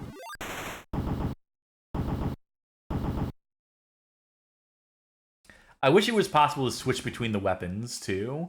Like say like, hey, I want to conserve my assault rifle ammo for the boss. I'll switch to the Uzi for now. You know what I mean? Have some like more control over that. But you know, it is what it is. Take advantage of bonus world, says J. Jonah Jameson. What was that? Oh, it upgrades my grenades to missiles? Oh, hell yeah. Shoulder-mounted rocket launcher, baby. So, you know, there's maybe even more weapons than that. I don't think there are. I think it's the assault rifle, the submachine gun, which also becomes a pistol when you run out of ammo. Like, let's run out of ammo here, and let's see what the fire rate looks like. This is it firing at its slow. So it's still fast enough. This is still good enough. You know, you think LJN would have learned their lesson, made Punisher's gun multicolored with an orange tip. Yeah, at this point, yeah, you know, after suffering so much, after...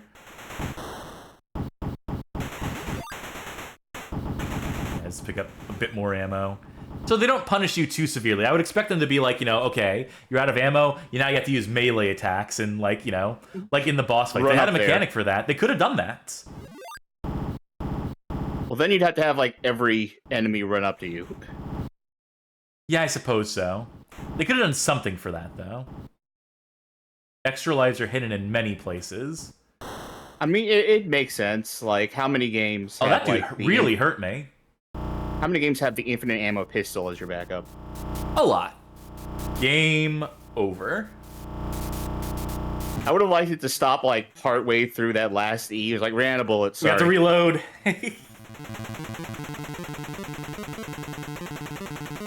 Maybe this is why they didn't have music in the game. Maybe their composer, maybe the guy they had attached to this project submitted that and they're like, okay, stages are going to be silent. Just for... He used his entire allotment of notes in that opening.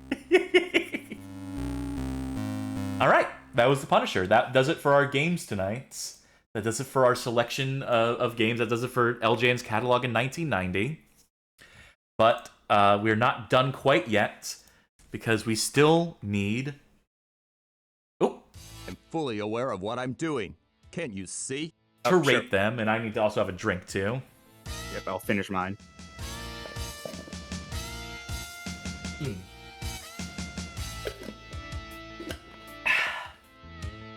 All right. We'll do these in order. There's no such Okay. thing as a second chance. Oh, Charky, we can't use rewind on the ranking screen. Thank you, Johnny Backhead, for redeeming that. Well, shit, what are we going to do now? This is going to take forever. Okay. First game we played tonight was The Amazing Spider-Man. Right. Pretty bad. I'm going to leave that more to you. Yeah, this one I sort of have to... You know, it was playable. Mm-hmm. It wasn't, like, obtuse. It was just, you know, like, clunky.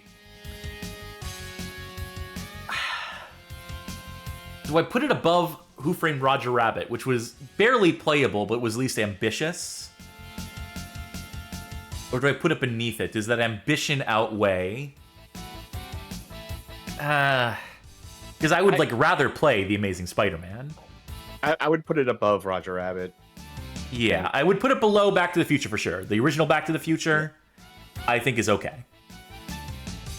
I think that's our new number 4. Amazing or 5. Spider-Man. Yeah, correct. Don't mind me, I don't know how to do lists. Pictionary, the game of video quick draw. Yeah, I'm willing to put that at the bottom. Yeah, I'm willing to agree I'm with you that it goes there. offended by that game. That really took me by surprise, just how unkind a game of video quick draw, not video game quick draw. Yeah, that was truly wretched in a way I was not prepared for. I would not agree with you that it was the bottom game if they gave you more time to draw. I think If they gave you a completely different tool for drawing as well, don't forget. You would need 5 minutes to fucking draw like a basic shape with the tools they gave you. Giving you infinite time is not the fix. Giving you like simpler words, simpler objectives to achieve with drawing tools that are actually functional is the fix. I take that back because like WAD was like unacceptable. I think every part of that game was unacceptable. I think okay. In order, that game needed better words, first and foremost. I forgot about WAD. I forgot WAD was a word. I forgot shag carpet was a word that we did. They need better words. They need a better drawing tool, and they need more time. The time thing was sticking out to me, but I do realize that if you had like just a cursor that you control with your D-pad, then the time is probably fine that they give you. Like whatever they were on with that whole like Roomba controller thing, yeah, is just we're not cooking. Yeah. And also they needed a more clear menu interface. They need to be more clear about who's playing, whether you're passing around. I grant that the stuff is. I grant you that's in the instruction manual. But you know, the thing is, a lot of these games were sold loose back in the day. Like even in the 90s, there was the bargain bins, right? Where you would pick up a loose cartridge where people would throw away the box when they got a game. People did not think to collect those things. At least most people didn't. So if you were without an instruction manual, you were trying to piece together what configuration of settings this lets you play a game with your friend, right? Like all you want to do is just like play Pictionary in a video game format, and to have to sift through those menus and decode them intentions and trial and error your way through it is just like unacceptably bad. In a game that deals with so much text, in a game that is about like guessing words, they could have spared a few fucking characters to spell out what those menus mean, to spell out what the different game modes are. But yeah, new bottom of the list. Well earned. Congratulations, Software Creations. Back to the Future Part 2 and 3. That seemed dreadful. That seemed like a waste of time. Yeah, that was tedious in all the ways I hate. I'll say I think it was maybe above Uncanny X-Men. Maybe. It's in that realm. The question is it number 10, new number 10 or 11? 11. Uncanny X-Men. Karate Kid's linearity, I think, places it above. Yeah, it's straightforward. Yeah. So it's either 11 or 12. with Pictionary becoming 13. Oh yeah, that's a good point. See, I'm not good with the numbers. I'm not good with like how the lists work. Okay, so the question then, let's put it this way: is it above or below Uncanny X-Men? Yeah, that's what the question ultimately comes down to. It's not worse than Pictionary. That's the bottom for a reason. I think Uncanny X-Men maybe deserves to be lower because Back to the Future 2 still seemed more technically competent. Like, you could tell what an object was for the most part. Like, can you walk on this? Can you move over here? As opposed to like the X-Men, like, is this a wall? I don't know. What is all this stuff? It's just like a mess. And I didn't have hands-on with Back to the Future, but it seemed like it controlled better. Like, X-Men felt like unwieldy and like half of the cast felt useless. Yeah, I think you're correct. Even though there's a part of me that wants the Uncanny X-Men is better because it has co-op in it, and that's like fun. I always like to see that simultaneous co-op in an NES game. And just because I think Back to the Future wastes more of your time, deliberately wastes your time with like all the backtracking navigation. I would play Uncanny X-Men before I played Back to the Future Part 2 and 3. Like, no doubt. Consider this as a waste of time, right?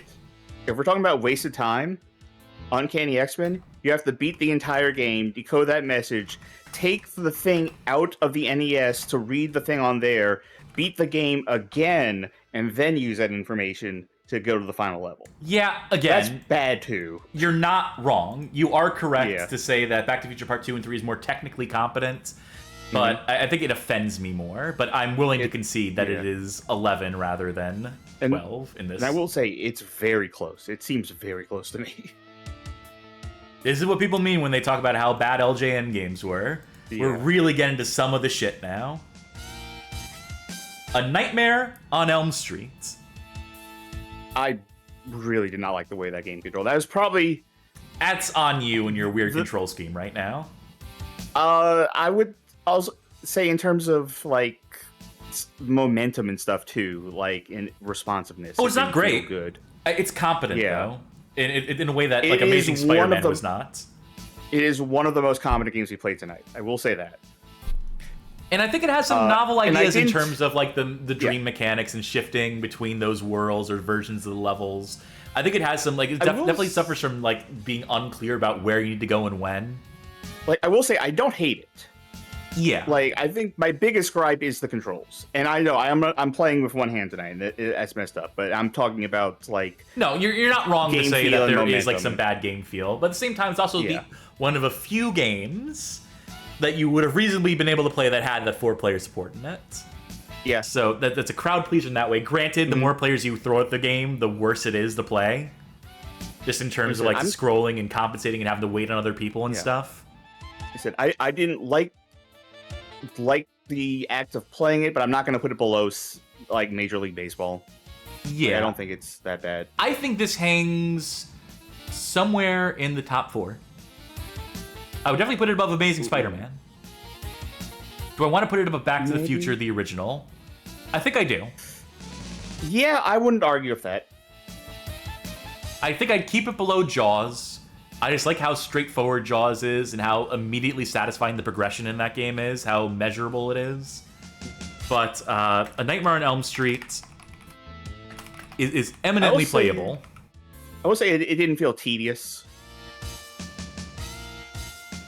Next on the list, WWF Wrestlemania Challenge. It's a wrestling game. It's an era wrestling game.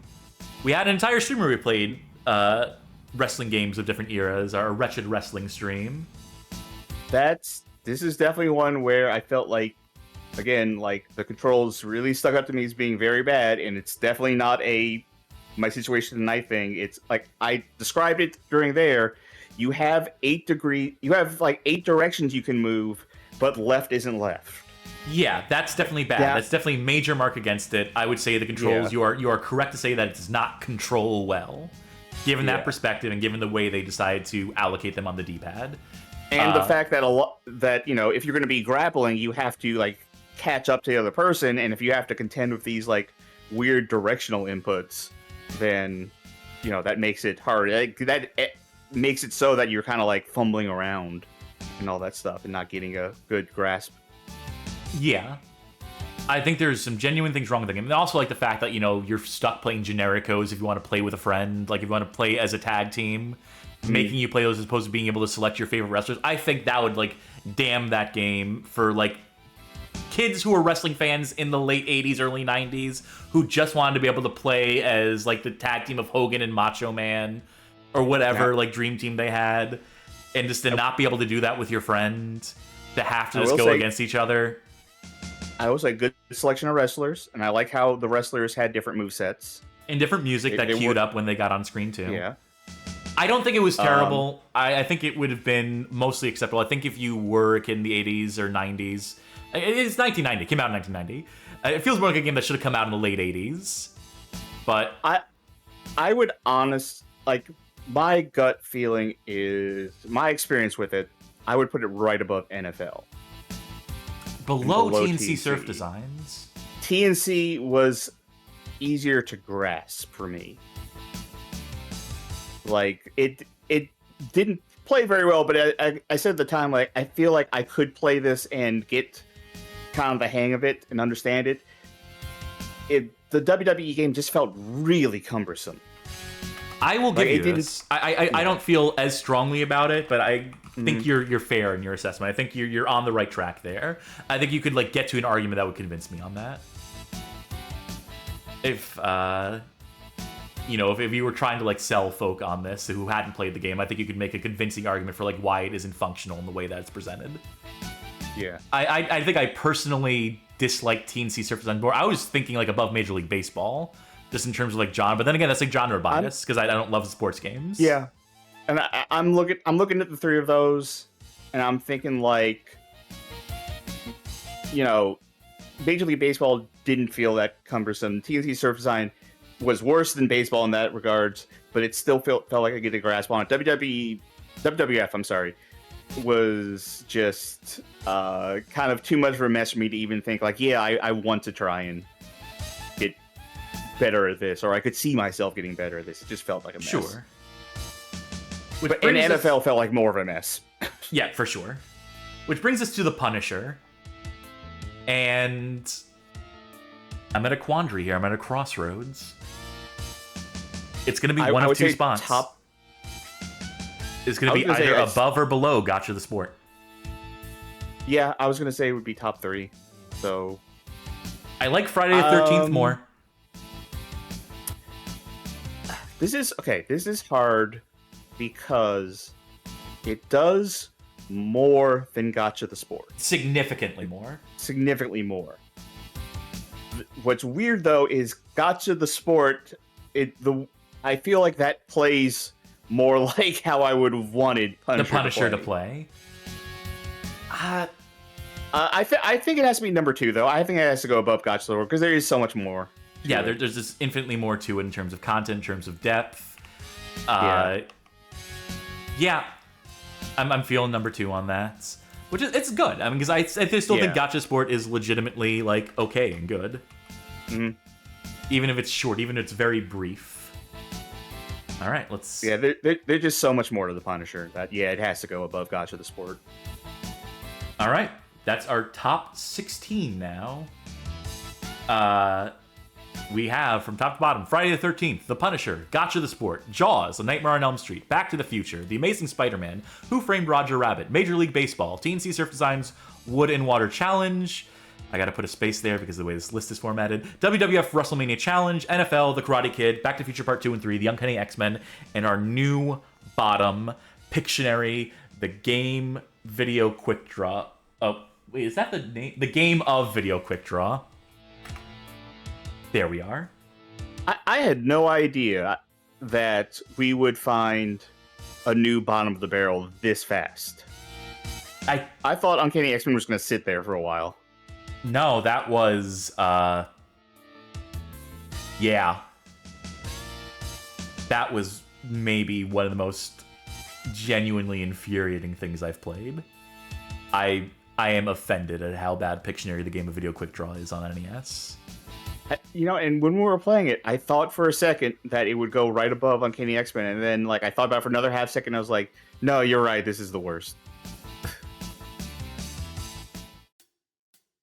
Now, with all that done, unwind, de-stress.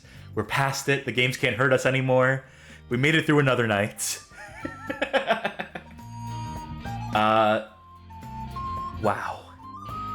All right, so next stream, next episode of the LJN Connection, we will cover the year 1991, which I think will give us 1, 2, 3, 4, 5, 6, 7, 8 games we have to cover, give or take.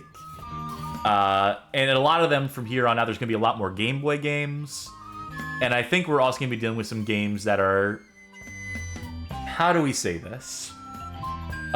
Much lazier.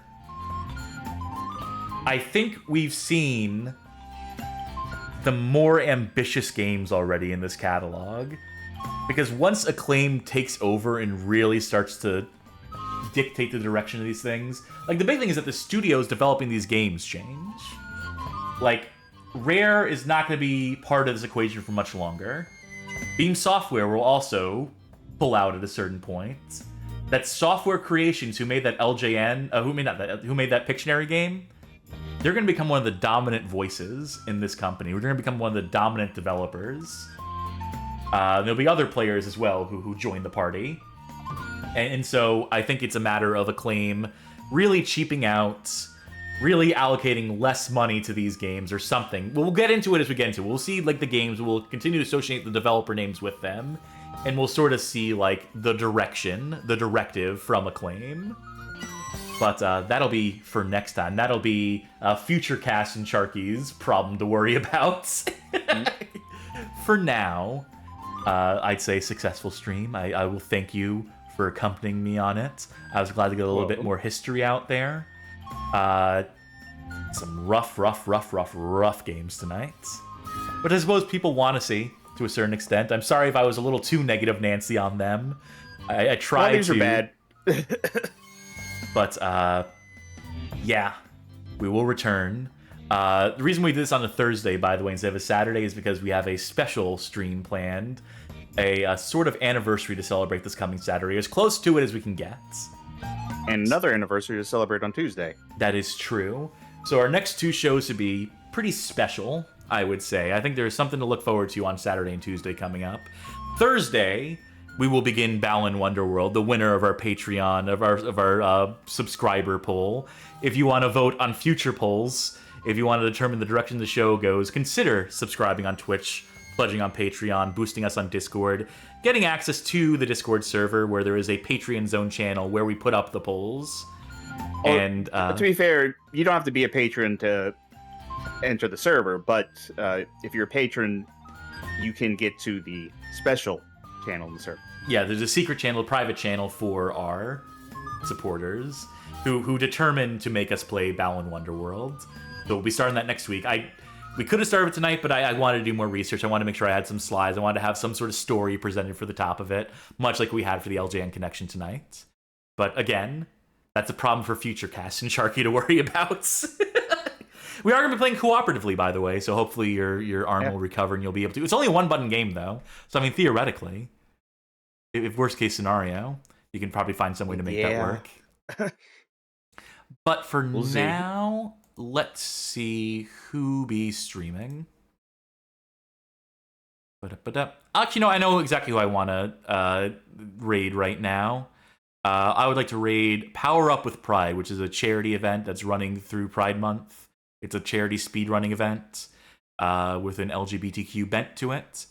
I'm going to pick that over Mega Man on DOS, which Macaw45 is playing right now. So that's how committed I am to let's show these folks some love, show some support, donate to charity, all that good stuff. And that'll do it for us here at the Bad Game Hall of Fame. I've been Cass. And I'm Charky.